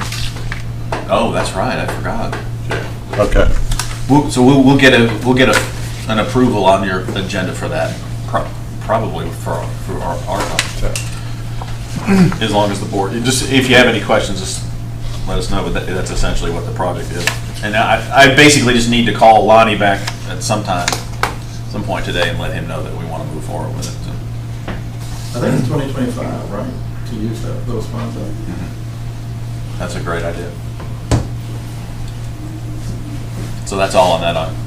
But like you and I talked about the other day, we got about, just for the board's knowledge, we've got about $300,000 of ARPA money left. We're done with the project with the city on the improving the infrastructure for sewer. We've completed our obligation to Highline for broadband, and so we ended up with $300,000 left, and we've got till 2025 to obligate it, but we can put it in to operating the general fund. So it's there. All right. Call those two projects done. All right, next on the agenda is the discussion of the proposed roads for the 2024 T-Splosh paving project. So before we do that, so based on what we just heard from the hospital with this potential bond, how is that going to impact this project if we can't? It really won't, from a timing perspective, it won't impact us. So We simply, there were really two reasons why we postponed our Moody's ratings call today. One was obviously because of the ask on the hospital bond. That was part of it, but the other part is that we got a recommendation from Davenport that since we're so close to having audited financials, they say, hey, let's wait and do our ratings call so we don't have to have an update after we present the board with their financials. So it was really a two-pronged decision to push the ratings call. Not so much push it because of the hospital. Right, it was both. Yeah. I have an update, talking with this gentleman. They are saying most likely August before we could issue debt. Yeah. So, go on and have the audited financials firmly in hand before we even have a conversation, really, with Moody's. Okay, so August, which really isn't that far out. So No. as far as the 2024 T-Splosh paving project, we wouldn't have our first invoice We by move then. forward. I mean, we won't have, well, hopefully we'll have a, We should have a contract, but we Contract. shouldn't have our first invoice by then. right. And you can always reimburse yourself with bond funds if that's Okay. needed, so. We are already collecting 2024 Right. T-Splosh dollars, Mhm. we have 2019 T-Splosh dollars. Okay. Okay, so no reason, no concerns about this this project. This is the biggest project we've done, right? Yeah. 67 miles, I think. Just 66 and some change. I think if you scroll down all the way to the bottom, it'll give you a total, I think 66 and some change. And does that include, Y'all is that a want total copy of, this? I got extras. does that include everything that's highlighted or everything? Everything. That's everything. Like I said, I think, and I'm not 100% sure, I think all the highlighted stuff pertains to like a subdivision. Subdivision. So like if it's Yeah. purple right there, all those streets are within that country County. village subdivision. Yeah. That's kind of what the color chart means, kind of. Yeah. Okay. That's what I thought. I just, it seemed a little. Yeah. I wasn't told I had to do some research. I was like, I'm pretty sure that's what it is. Yeah, yeah. Color code on there. All right, so let's talk about this. I Like I think, said, Chris and the county and Mr. James wrote the roads. This is the list that we've come up with. There's a few more down there at the bottom that's kind of got added to the list as well. Just a couple parking lots and a couple of little roads in there that, those aren't really included in that cost. I think what Chris sent you, Jason, was everything though was probably just a little over $10 million Yeah. kind of in the pocket kind of deal. But yeah, the 66.27 roads is around that 9.9. And if you did add those other little projects in the left corner there, that you're probably somewhere around a little over $10 million for everything. And we, Chris and I had talked about him including those in the bid docs as separate items that could either be I could added alternates in Right, there too, exactly. just to give a price, and if they come in and we don't have that, then they get thrown out. But if it comes in with a good price, because the mobilization, everything's in there, then you just throw that in there too, try to get more bang for the Yeah. buck. so, I talked to James the other day, looking at this list and wanted to make sure that, so, you know, we do have roads that are on this list that are currently surface treatment. So Yeah, and this project right here is all asphalt. Yeah. James did send an updated file where he pulled those ones that he believed to be surface treatment currently out, so you could see which ones they were. And that's in your work session folder as well. So when you say pulled them out, Identified them as Identified not as being separate. asphalt currently. so, but they still, are they still part of the, They're still part Yeah. of this list, but these roads that I separated right? are separating them as surface treatment roads. They're surface treatment So is it, as of now. yeah, so is it your recommendation that we go with asphalt on these? These here? I mean, Yes. I have two, I have two that I'd like to discuss about the potential of keeping them surface treatment. Well, I know we're gonna agree, but y'all know. I know that, I know that, but. The only question I got, man, and this may make a difference, I don't know, Jason can answer. Lawrence Road's on here. Lawrence Road is a surface treatment road, but it's also chose for the LMIG Yeah, this year, so all right. I don't know how. That wasn't one of the two. The two that kind of stuck out to me as being currently surface treatment roads, Reed Place Road and Grays Chapel Road. Yeah. They're surface treatment, Yeah. but when you do the math, you know, we're looking at 6.5 miles of asphalt in place of surface treatment. It's the juice worth the squeeze. I mean, I think everybody's familiar with those roads. I mean, Grays Chapel, it's a long road, but there's not a lot out there except forest land. Yeah, Grace Chapel doesn't have much traffic, it's just, Right. I mean, it would be fine as a surface treatment road. What about Reed Place? Well, you got a lot of houses. Wow, but, you know, you can't. I got a problem, you know, I know we talked about, I mentioned Allen Road and Floret Road a couple of times, and I don't see it on none of these lists. Yeah, they are. There they are right there. They own the paved. Oh. They're third page, Okay. right here. See them right there. They can get paid. All right, let me. I do have a question. You got Rock Hill School Road It's from on Pole third Bitty page. Spurs to the end of the pavement. We got two Rock Hill School Roads? What page is that on? Two. Okay. I must not prove them all out. 4, 5, 6, He's probably 7, got 7 up from the Jessica's bottom. got it in front of her. Well, I mean, we don't have, Oh, that way. we have, We're actually gonna 4-lane Allen Road. Chris wrote this. We need to put some speed bumps on it. It's not Instead of 4 lane, let's speed bump it. I think you got it confused. That's your retirement present. We are live. We are Yeah, live. because Rock Hill School Road's longer than 1,500, so. Oh, yeah. I don't know what road he's actually referring to there, but it ain't Rock Hill School. Yeah, okay. I can keep clarification on that, Mr. Paul, and get it back to you. So, Reed Place, I mean, I get it, there's some houses there on the first section of it, where you get up there, what is it, Pallet?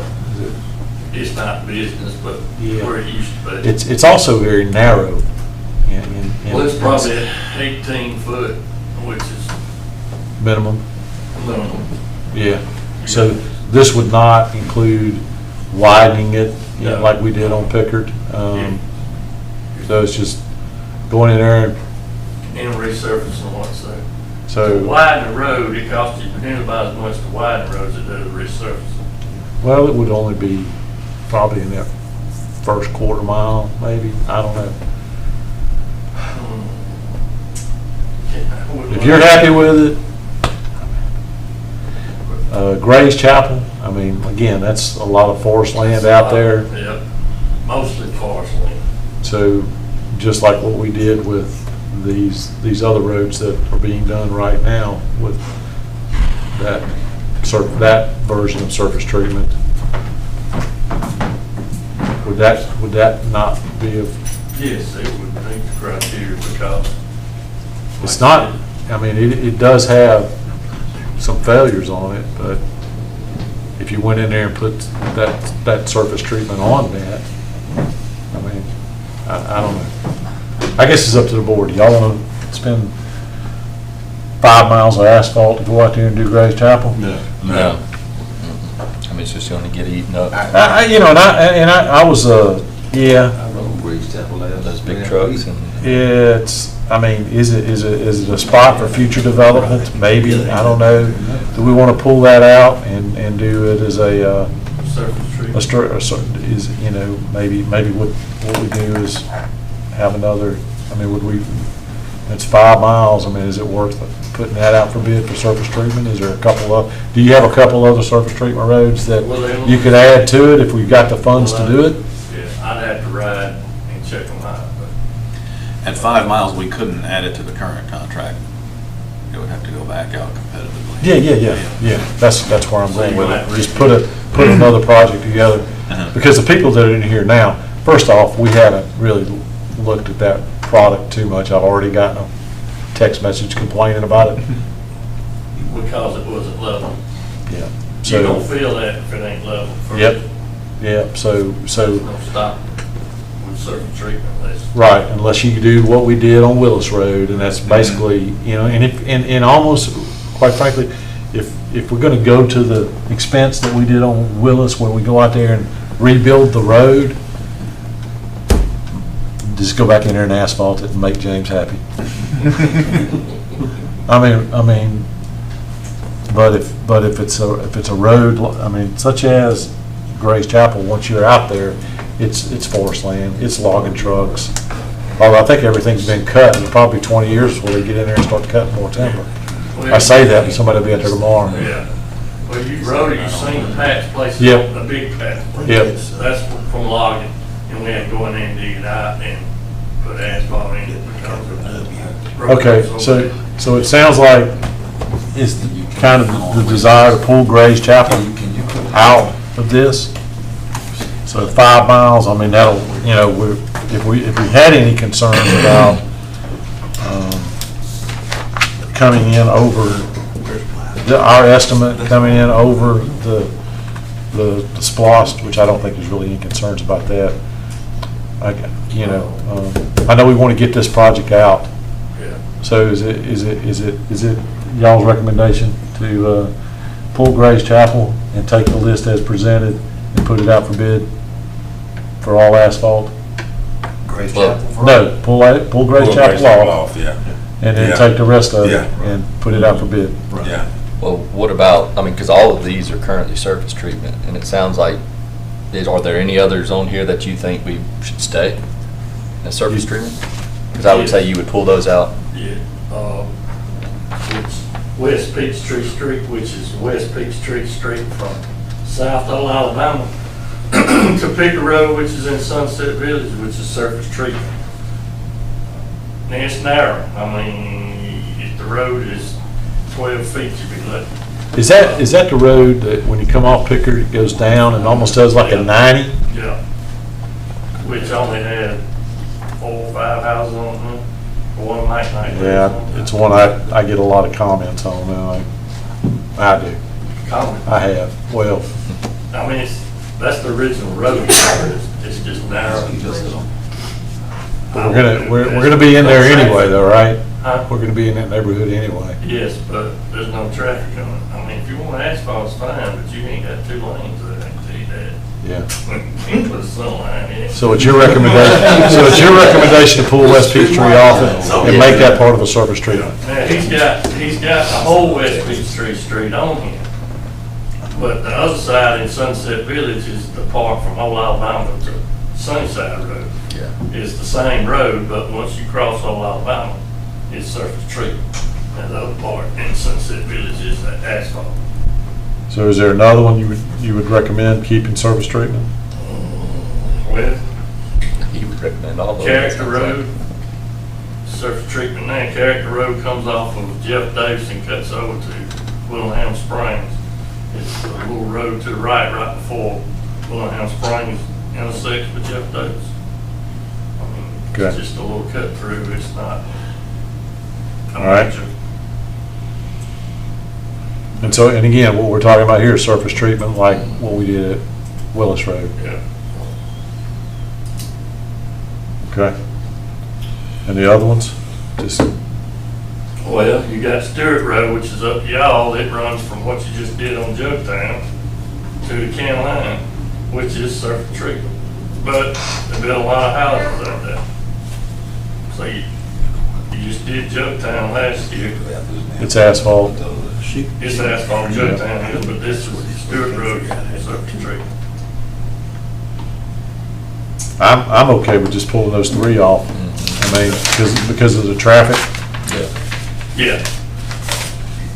You want to pull off West Peachtree Street, Grays, Character. and Character. And put them as a surface treatment project. West Peachtree, Graves, and Character Road. Yep. What about that Stewart that you just mentioned? Well, he's saying, Sounds like leave it as. We're already out there. It's asphalt out there, and he said there's out. I mean, there's a lot of houses being built, plus we just did Jugtown last year, which intersects with Stewart. okay. And so if you're gonna put together a surface treatment project, if there's any other surface treatment roads out there that you want us to consider, I would, now, that would be a good time to add it to that. I mean, because, you look at Grace Chapel, that's 5 miles, that might get, I'm just thinking about in terms of having somebody that wants to bid on this. Yes. I mean, he come up with some about that. Yeah. Do my homework, but like, not for me. All right, And so, it may be that our next LMIG project would just be a surface treatment project. Yeah, next year. You can keep that.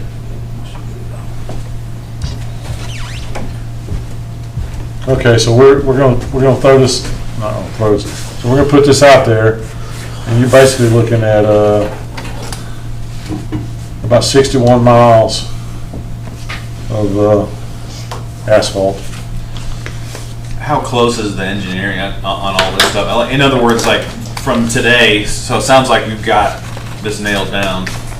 How soon could we have bid docs?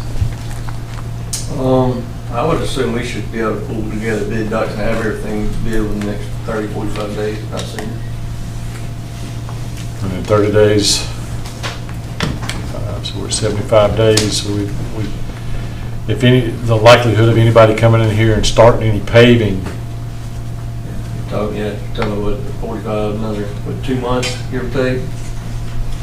So, I mean, I would hope with 61 miles, it's gonna get, a lot of attention. it's gonna get some attention. Yeah. And I think we would really like to see,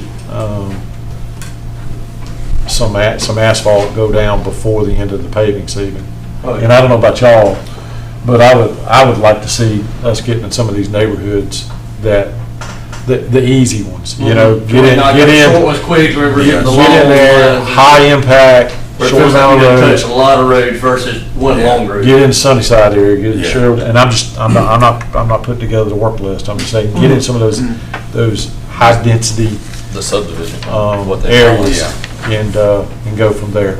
So whatever I mean, I guess as you put the bid out, you know, Alan and everybody, y'all get that stuff out there. Just let the contractors know that it come to the pre-bid meeting that we really want to see some effort to get stuff as we wind down the season.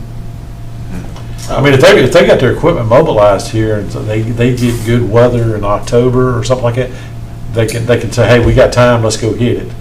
And they got their stuff here, so. Can I just suggest something that, Always, man. I know you want to do subdivisions, but I would like to see Baker Brick resurfaced, and it's on here, the part that hasn't been resurfaced, for the fact, when that Yes, bridge The bridge work, closes, yeah. Y'all okay with that? Yeah. and by the I mean, traffic. if they're mobilized, and if they come in here, they're mobilized, and they're in the Sunnyside area, Yeah. they're there. I know when that closes, and y'all know as well as I do, that that's gonna be a major cut through. And it just, Yep. man, it's Already taking a is. toll on it. Yep. Yeah. What's cutting through that now, the Yep. part that hasn't been resurfaced. Yeah. Gotta go pave the racetrack. Yeah. Maybe they could slap a few speed bumps in there, Put a couple of high spots in there as they go, that we have to come back and take out later. Put a golf cart Well, lane. concrete people do that for us. No, not golf cart lanes, UTV lanes in the county. We don't do golf carts in the county, we do UTVs. All right. You got what you need there? Well, thanks anyhow, like I said, it's taking out those three, moves it down to 61 rows, get everything ASAP to get bids out and try. Sooner we get it, the sooner we get numbers on it, the sooner they can start paying. I heard a rumor yesterday that one of our major asphalt companies has been sold. So I don't know. I won't spread rumor, but keep that in mind out there, because we used to only have, for a project like this, there were only two that would typically come. That may be a change. That may create some change too. I don't know. So You're referring to Roxy Paving? that's a rumor I heard. Rumor, but what I've heard too, that they just want them to slap the names, different names on the side of the trucks and keep doing the same work they've been doing. Okay, that's good to hear. Yeah, that's kind of what I've been told. All right, well, I hadn't heard that, but that's good to hear. Okay. Knockout competitive. So let's, again, let's see what kind of impact we can have in 2024. Okay. And then the good thing is, what we don't get in 2024, they'll be hopefully still mobilized here and ready to, when things warm up. Hopefully we'll get a hot winter. Global warming, we'll have a warm winter, right? Yeah, I don't I know. wish we could start this process earlier and start as soon as school was out. I mean, be ready to hit the ground. You know, we should have already been paving. We should have been. You had to be that winter to get it done. Yeah, that's fine. That's fine, you know. Again, I think this is the largest paving project the county has ever embarked on. 67 miles out of 426, And then that put us close to. close to 200 miles in the last few years. Almost half of the county's paved road inventory. Well, but then again, that goes back, and I'll challenge y'all, because I mean, obviously it's gonna be on y'all's watch. How do you go back, and we talked to y'all about it, pavement preservation. There are roads that we paved 4, 5, 6 years ago that it's in need of some sort of preservation. And once they get the Hannah's Mill one done, I mean the Jeff Davis Bridge, then probably next year, when you talk about the 2025 LMIG, Jeff Davis will probably, would be high on the easy list to submit for next year. Let me ask a question. How many miles of unpaved road we have in Upstate? I think it's in the neighborhood of 50 something. Yeah, it's a little bit less than 50 miles. Okay. I thought it was like 30 something. Yeah, I was in a class with some people in, I forgot what county it was. They said they had 400 and some miles of unpaved road. Like 10. I'd be up Yeah. They got about half and half. That was probably Manning So, County. all right, and so before we move on and quit talking about road paving, I know we haven't had time to look at it. I mean, I know when they come in on like the roads they're doing now with the, I hate to even call it, we'll call it a version of surface treatment, where we just went down there and put tar and rock down. We did do some patching on the roads where there were soft spots, like you did down there on John B. Gordon. Well, I mean, I only done that to help Yeah. them because they didn't have that, and I didn't want them to try to overlay it. You know, and again, we knew all we're doing is going down there and preserving the life of what little road was left at a very affordable price. We didn't go down there and build base. I mean, because I'm already getting text messages complaining about we got what we paid for. We're getting what we paid for. But when you look at those, the roads that weren't so bad, what's your impression on those? I mean, They look fine, it's just, I think it should have been leveled always. But, even well, John B. leveling- Gordon. I mean, that would Leveling is have. not very expensive, and leveling goes a long way. What I'm saying, they only put down probably 50 pounds to a square yard, which is a half inch. That leveling would have been that deep going down there in some Well, spots. leveling would fill it in, but you're starting with a clean slate, and you wouldn't fill in bumps and. Well, so in the future, I mean, so we went down, we tried this product. It looks good. I mean, I haven't seen one yet where they had the small rock down and they've gone in and swept it. And they got it, I rode down John B. Gordon the other day and they weren't done with it. When I rode through it, I was expecting to hear a lot of rock kicking up. And I was only doing 30 miles an hour. So in my truck, I didn't have a lot of tar and rock slinging, but I can't wait to see it. Right now, the only thing that's been put down at the 89 stop was finished. They haven't put down any of the W10 yet, so that's the last finishing part that they're going to try to do. I understand they're trying to get done and get the crew moved They're out trying of to here. rock and roll. The schedule they sent us that last one, they were going to be done by Sunday. I was like, okay. See?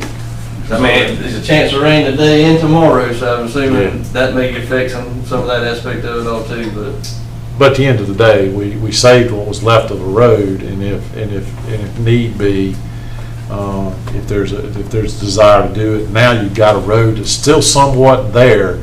You could go down there and level it and resurface it with something else later. We probably preserved the life of those roads 10, 15, 20 years by doing what we did. Clipping the shoulders back, getting the water out of the road. Yeah. And again, these are roads that are going to the far reaches. So, yes, so if anybody's concerned, I mean, I think we got what we asked for. Yep. All right. Before we get out of roads, I got a question. Yes, sir. And it's really DOT. It ain't nothing to do with the county. But I guess DOT pays attention to the roads, hopefully. I know that over on 74, you know where the house come across the road? Yeah. And you go past it in the creek right there? It's sunk way down on both sides. You ever notice that? No. Oh, it's What road? down 74. Oh. And it's right on the edges. Is it close to a gas line? Yeah. Or a gas line crosses? No, it's a creek crossing. Okay. But it's lowered pretty good. I mean, you have to, I go around it because it drops off so far. And it's on both sides, like the pipe is collapsing. I guess they keep an eye on that, It right? might be something you want to reach out to them. Why you reaching out to DOT about stuff on the road, on Highway 80 down there? There's some limbs hanging on the road, over the road.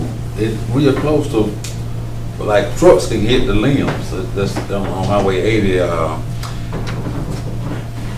just east of Allen Road on Highway 80 in that curve. There's a couple of trees, the limbs is over the road. And I was intending to call them, see if I'll call them and mention it, but yeah, well, I know you have a direct line to them more than I do. that don't mean I can get it done. So, They still moving up there. good folks, man, good folks. They've done a lot for us. Any other things, road department related you want to mention to us? I mean, the other day when you and I talked, you said you were wrapping up your first round of mowing. We'll be through by next week with the first round, starting over the second round. Can we do 3? It's growing fast. Keep getting rain, I mean, Growing it fast. takes us 2.5 months to go around the county, Really? 2.5, one time? one time, and that's 6 tractors. I mean, you talk 400 something miles of road. 426 miles, Yeah, two plus the dirt roads. Yeah, you got So you double pour that. like 450 miles of roads, 2.5 months. both sides, that's 900. So you're mowing 2,700 miles of, A year. yep, God bless them. it's a lot of grass mowing. It takes us 8 months to make 3 rounds. Yeah. Start April 1st to wind up till Thanksgiving. If it stays warm, you have to start a 4th round. You have to- you know, Before it get gets cold, going, it'll be summer. yeah. Can I take a break from my duties and just go out and cut grass? Yes. I need one of those If included. you're willing,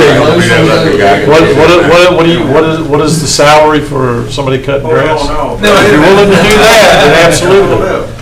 It'll save some money. Leave some I'm really salary. on- All right, moving on. We are, Last long. let's keep, there's not an enclosed track. He'd have to put on an Auburn hat. Oh, gee. Oh. All right, let's raise the bar up. Yeah, Mississippi don't cut grass. All right, Or paved roads. Oh, man. Our roads are better than Alabama's. all right. Status report on Thurston Well improvements. That's right. The status is on Thurston was weird. There are 3 different EPA departments we've gone through, so we have got approval from everybody so far. So technically, we have the right that we can go out there and drill Yeah. once we get the bids out, things along those lines. My thing is now, I believe we need to send our plans, building plans to the building department, just to have them sign off on it, per se. We haven't heard anything, but I'm assuming that building department is wanting to look at this little small metal building that we're putting for the well house. So that can be done immediately now. But we could go ahead and start the process of pulling everything together to get a bid out for that. So we've been permitted to drill the well. Once we get that drilled, then we have to take and sample the source of water and send that off, make sure that has approval saying that it's a good water source, that we can use that water as a distribution to the county. Once that is done, then we can do that aspect of it all. Now, the only thing that is still being held up right now is the extra demand that we've already turned everything into the state on that one to increase the amount of water the county wants to pull out and as a distribution line. So all that information has been turned into the county. We're just waiting to hear back if they have any comments on that aspect of it all. Thank you, James. Thank you, James. All right, so this thing will be out for bid. I would say we should be able to get it out to bid in the next 30, 45 days. Okay. So basically, they'll go out about the same time the real project goes out. And there's no seasonal restrictions on, No seasonal restrictions on digging the hole. Not in Georgia, anyway. We don't have to worry about the ground freezing up down I here. was gonna say, not in Georgia. All right. Okay.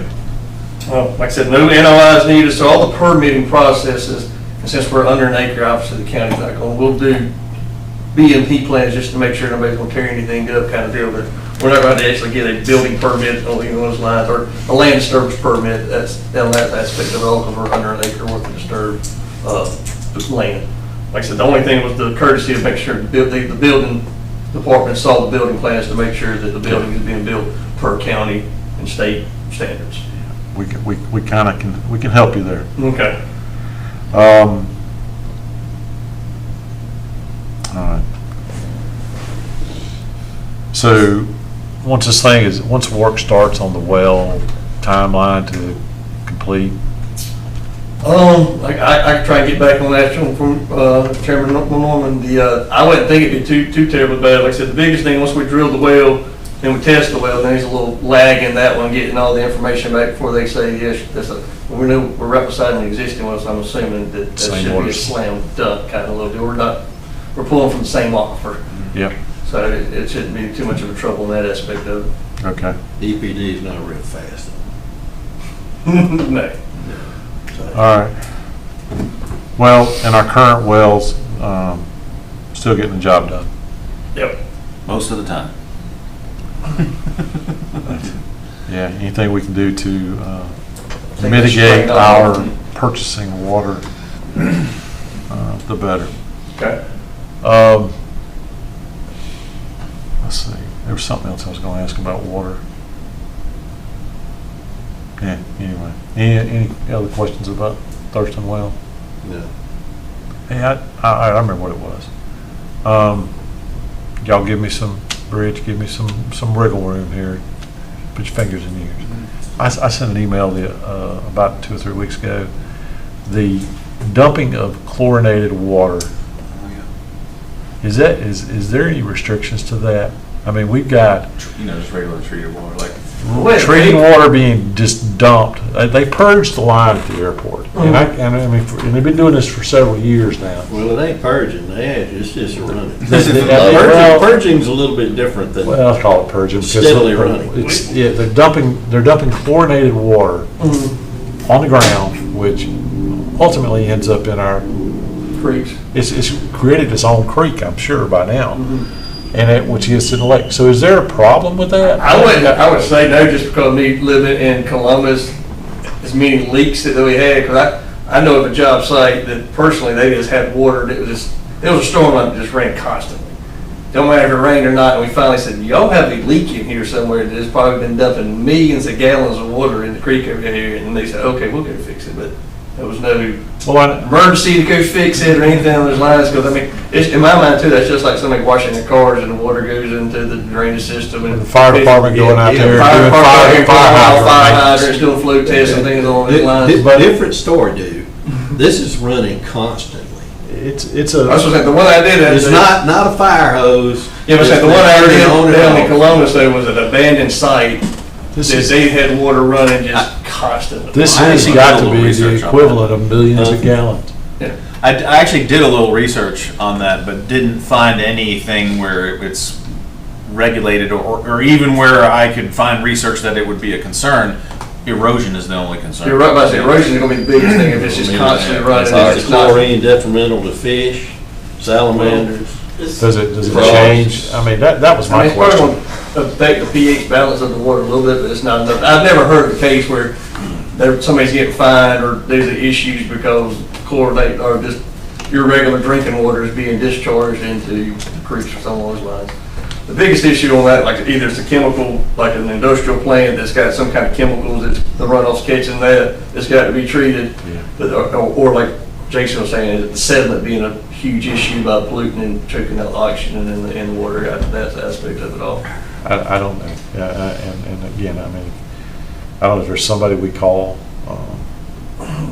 just need some assurances. I mean, that's out there it's at the airport. And is it just the rain that's leaking? No, it's not a leak. It's on fire. intentionally. Why can't it be cut off? Because they have to keep their line. There's not enough water customers, I'm told, that That's keep right. the water. They have to keep. Stagnant or something? Or Well, let me explain.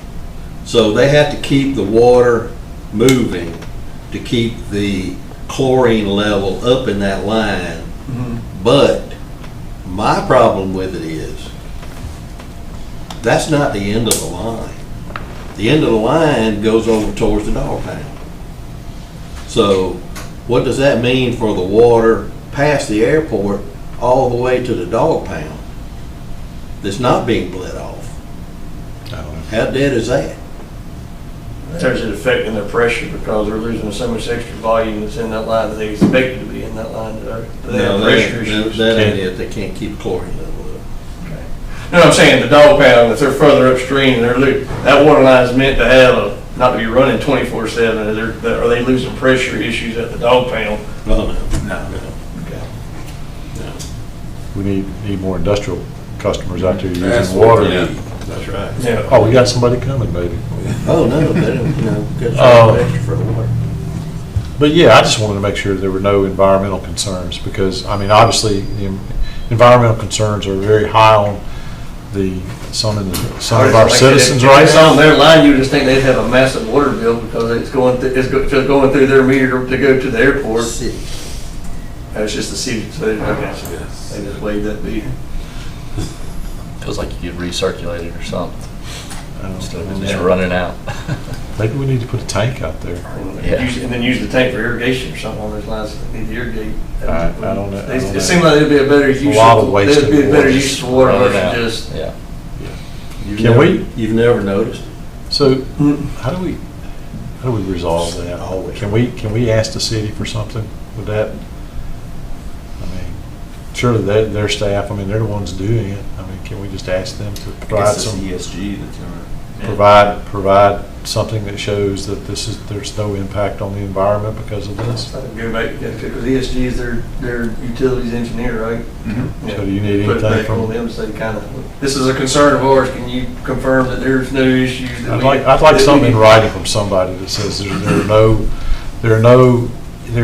no type of any environmental concerns, either soil or water or anything on this. And if we can find a better use of Jason, could you just see if you can get something in writing? If it's just an email from somebody. And downstream from that, is it just going straight to a creek or something? It's created. It's going to end up in a lake. There's several lakes out there. I didn't know if it's residents and going to cause flooding or somebody has a property downstream, like you're flooding my property, that would be, that to me would be the first thing to come up when somebody's downstream saying, why am I having to sit here and take off this That water? hasn't happened. Yeah, there's nobody. I think it's going into that IDA lake, I think. I'm not 100% sure. So anyway, it's just a concern, because you see it all the time, and I do periodically get hemmed up on it. And I point my finger down the hall and say they're having to bleed the line, and that's the extent of my ability to answer that question. I'd like to see it set up, if we get something in writing. Okay, let's move on. Discussion of solid waste collection consumer price index. In your packet, Mr. Chairman, this is a very simple item. Our partners at GFL, who do our residential waste collection, have as part of their contract a cost escalation component that's tied to consumer price index. And they sent us that calculation, which works out to be an increase of 5.3% starting in July. We're simply recommending that we need to adjust our rates to compensate for that increase. And we would like to present that to the board either in the first or second meeting in June to get that done. What options do we have? Operate at a deficit. Yeah, So don't raise the rates, operate at deficit. And we've not increased those rates since. 5 years? The solid waste rates? I don't know. I believe my first year on the job, we increased, was probably the last time, so about 5 years ago. Yeah, we've absorbed all the other rate increases. That enterprise fund has a healthy balance still, correct, Alan? It does. Yeah, okay. So, We Well- need to keep it healthy. exactly. And we are still, the other issue about, I'm not going to go into talking about, but it's still out there. We have not resolved that in executive session on the. We have. No, man. We need to perhaps add that to an agenda. Once y'all are ready, you have everything. Because that would be a huge win if we could pull that off somehow. All right. Comments? Nothing, Mr. Chairman. I had a few things in the folder for me. I think we pretty much covered them all. I did include your project schedule for our ordinance work. You want to call that up just real quick? That's about the only thing I have left.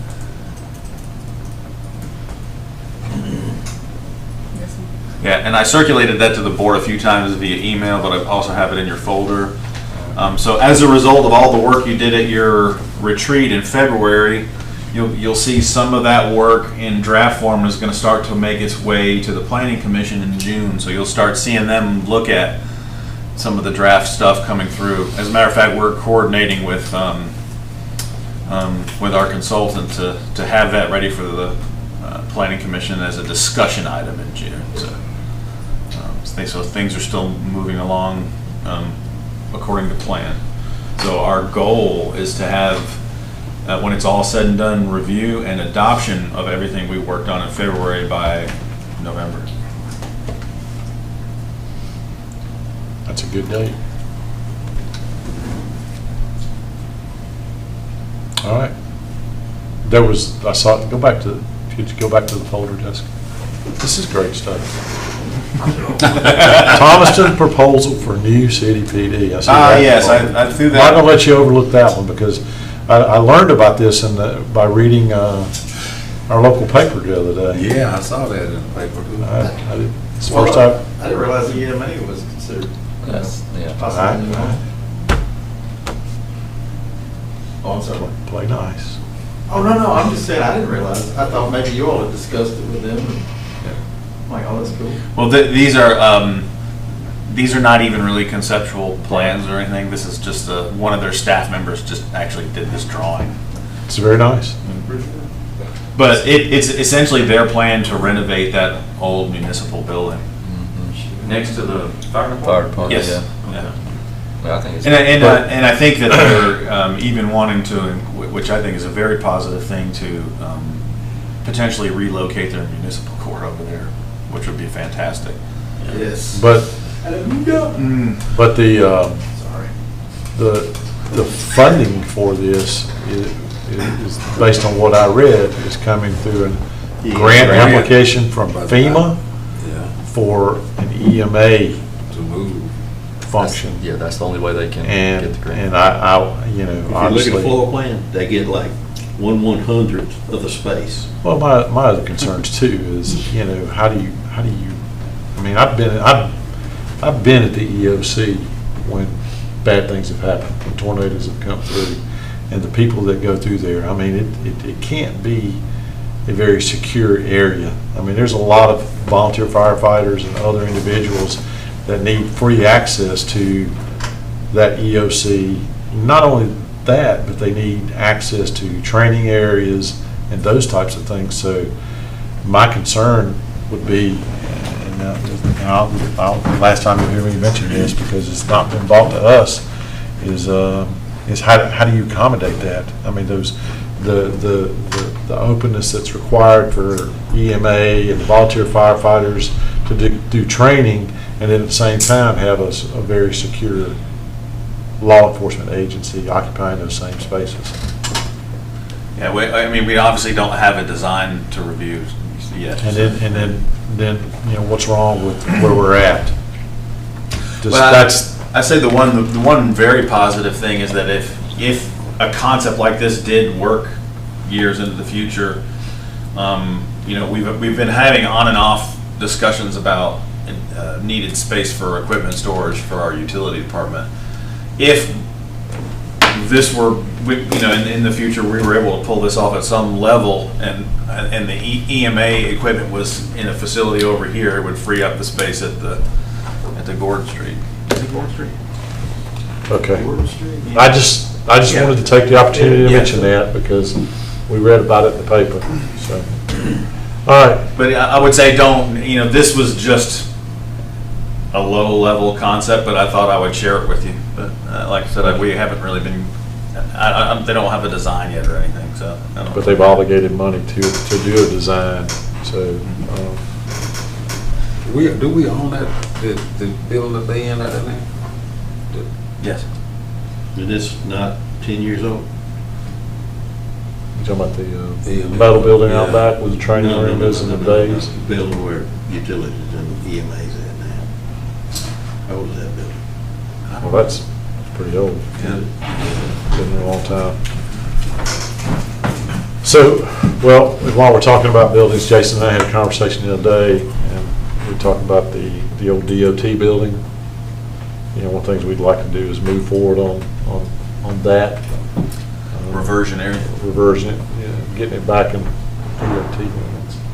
So hopefully we can. So just if you don't mind, Mr. Chairman, we just renewed juvenile justice's lease through the end of this calendar year and told them that we have intention to put another tenant in there, which would be our public defender's office. Our facility staff took the public defender staff over there to look at it, and they reported back to me that they would take it in a second and would require 0 renovation to get in it. So if we were able to move, because we're required by law to provide them space, if we could utilize that space for that service, then that really frees up almost everything at DOT that we need. And You then got that big garage full of junk. there's that back building that's got stuff Yeah. in it. Who has that? Who owns that stuff? Is That's that the all. water department? That's the Board of Commissioners, building maintenance folks. Yeah, there's some junk in there. Yeah. So, and then there's also the voting machines. Yeah, that's the big item, but Well- hopefully that we can bring them here. Okay. All right.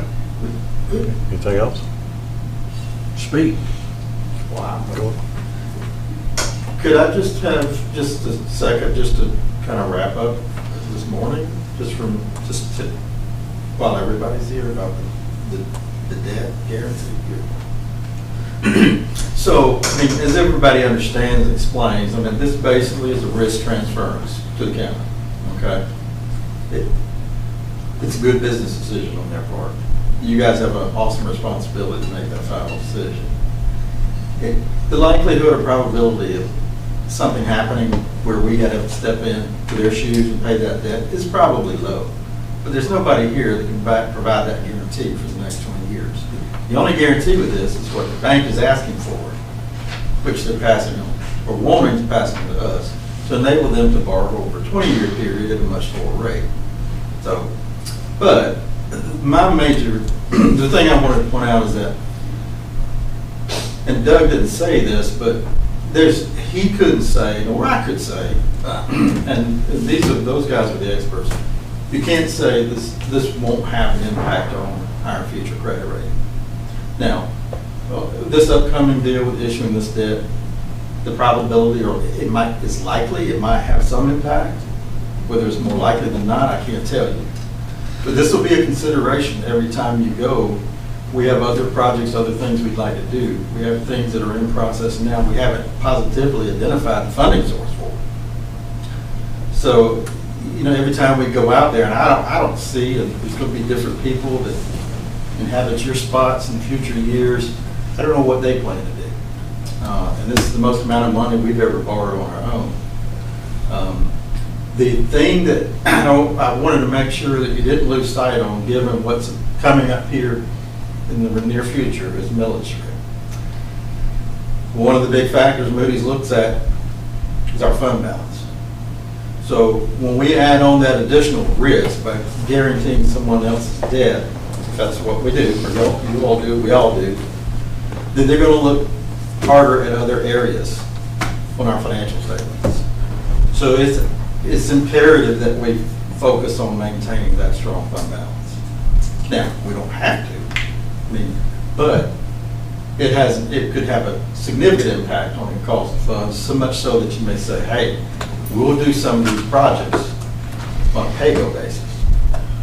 So our fund balance is declining, and that was because you all made the decisions. And we added a whole new service in 2022, which we moved to general fund. We didn't increase millage. We have another loss this year, or 2023, we're going to have another loss through our fund balance. And that was a decision on your part. And there were reasons for that, primarily because we took the rollback rate for 2023. So we're right around the corner from 2024 millage rate setting time. So all of those things come into play.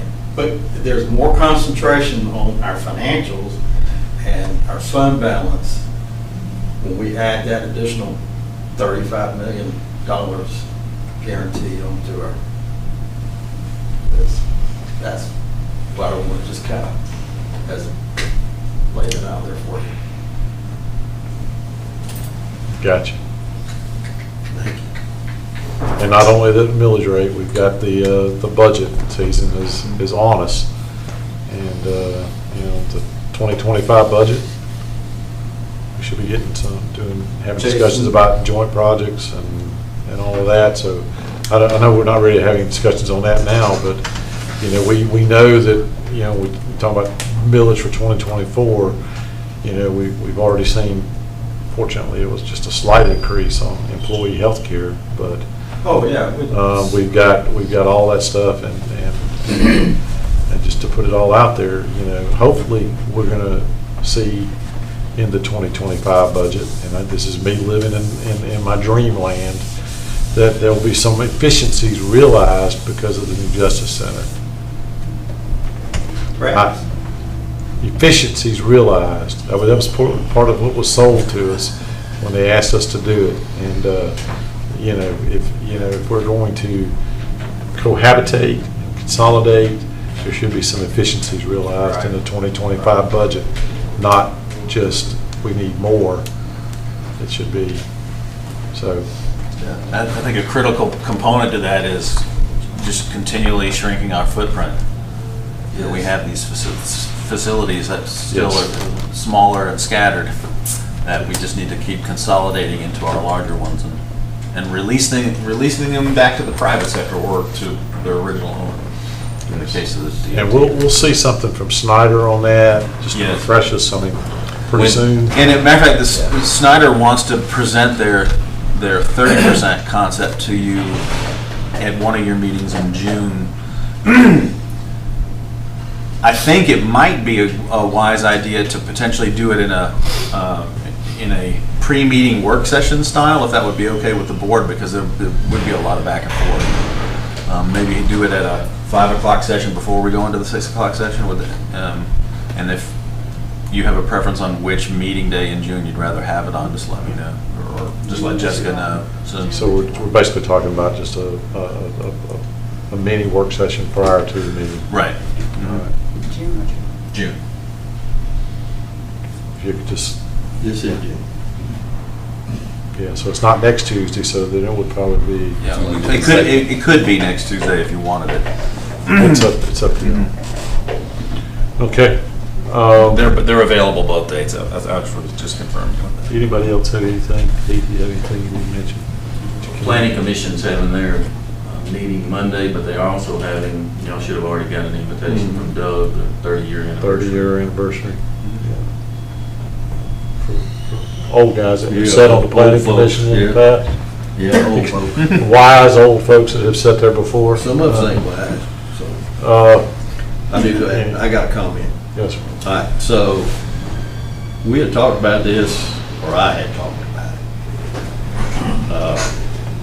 That water system over here out of town that was willing to be donated to the county. Well, I'm not sure it was donated, but they wanted to get out of it. I haven't heard no more about it. Is it dead? I haven't heard anything about that. No, I'm talking about between us. I mean, I'm sure that somebody was wanting an answer. I mean, is it something we're interested in obtaining? I guess and As a seasoned, experienced administrator, my immediate reaction is no. And why is that? Only going by anecdotal evidence. If you look at the anecdotal evidence on social media about the problems of that system. No, I haven't seen anything on it. And we often get calls from folks not confused that it's not a county or a city-run system that are having issues with it. So I don't really know much about it, but Well, and to piggyback on Paul, I mean,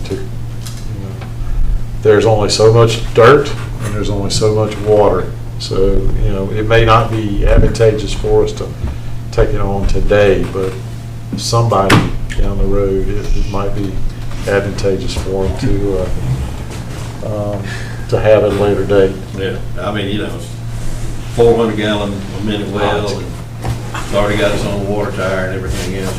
He kicked. Turn the lights off here. I'll tell you what.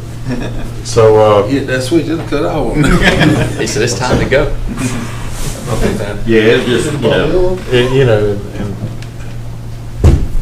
I think if the board wanted to have it evaluated, we'd have to have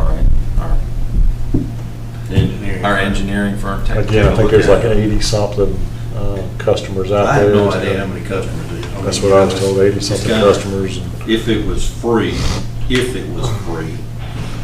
400 gallon well with its own water tower and all this other stuff. I think, if I might jump in, because I think I got one of the initial phone calls on it just because of the gentleman that was running it. His son's one of my childhood friends, but anyway, I think the concern then was they don't really know whose water system it is. So, and so how to transfer, that was part of the biggest issue in addition to all the other concerns. They don't have any paperwork, at least that was the initial conversation that I had, establishing any kind of ownership in the system, so I don't. And from Jason's point, it would kind of be a standalone system for us out there with no way for us to Interconnect. reasonably connect it to our system. The city obviously is better positioned to connect it into their system, but I think that they feel like they've got plenty of water. Obviously they do, they're dumping it all out. Take a tanker out there. Y'all got water trucks, ain't y'all got water stuff? We could have said that to the city of Atlanta. So, They should offer it to a pool filling company. yeah. That's a thought. I didn't even think about that. Any other comments? It's been a long morning. I'm glad to see that they're out there working on a pool. And I appreciate you guys finding some sort of activities to get these kids out there. So, yeah, I don't think anybody has an issue with doing that. What's the timeline on the plastering? Fast forward, opening day is scheduled for July 1. So, Well, that's, Okay. All and right. school goes back when, August 1st? August. But we had talked with rec staff about keeping it open till Labor Day. That's a great idea. All right. No other final thoughts? Anybody? Picnic Friday. Picnic. I'm sorry, I won't be there. 11:30, picnic's late. I will be out of town. I'm gonna be out of town as well. I miss it. I'm in. It's always good when the sheriff feeds everybody. Same menu. All right. That being said, is there a motion to adjourn? So moved. Adjourn. We're still live. Yeah, thank you so much. We're still live. I'll eat one. I'll eat one. Anything from us? Michelob Ultra.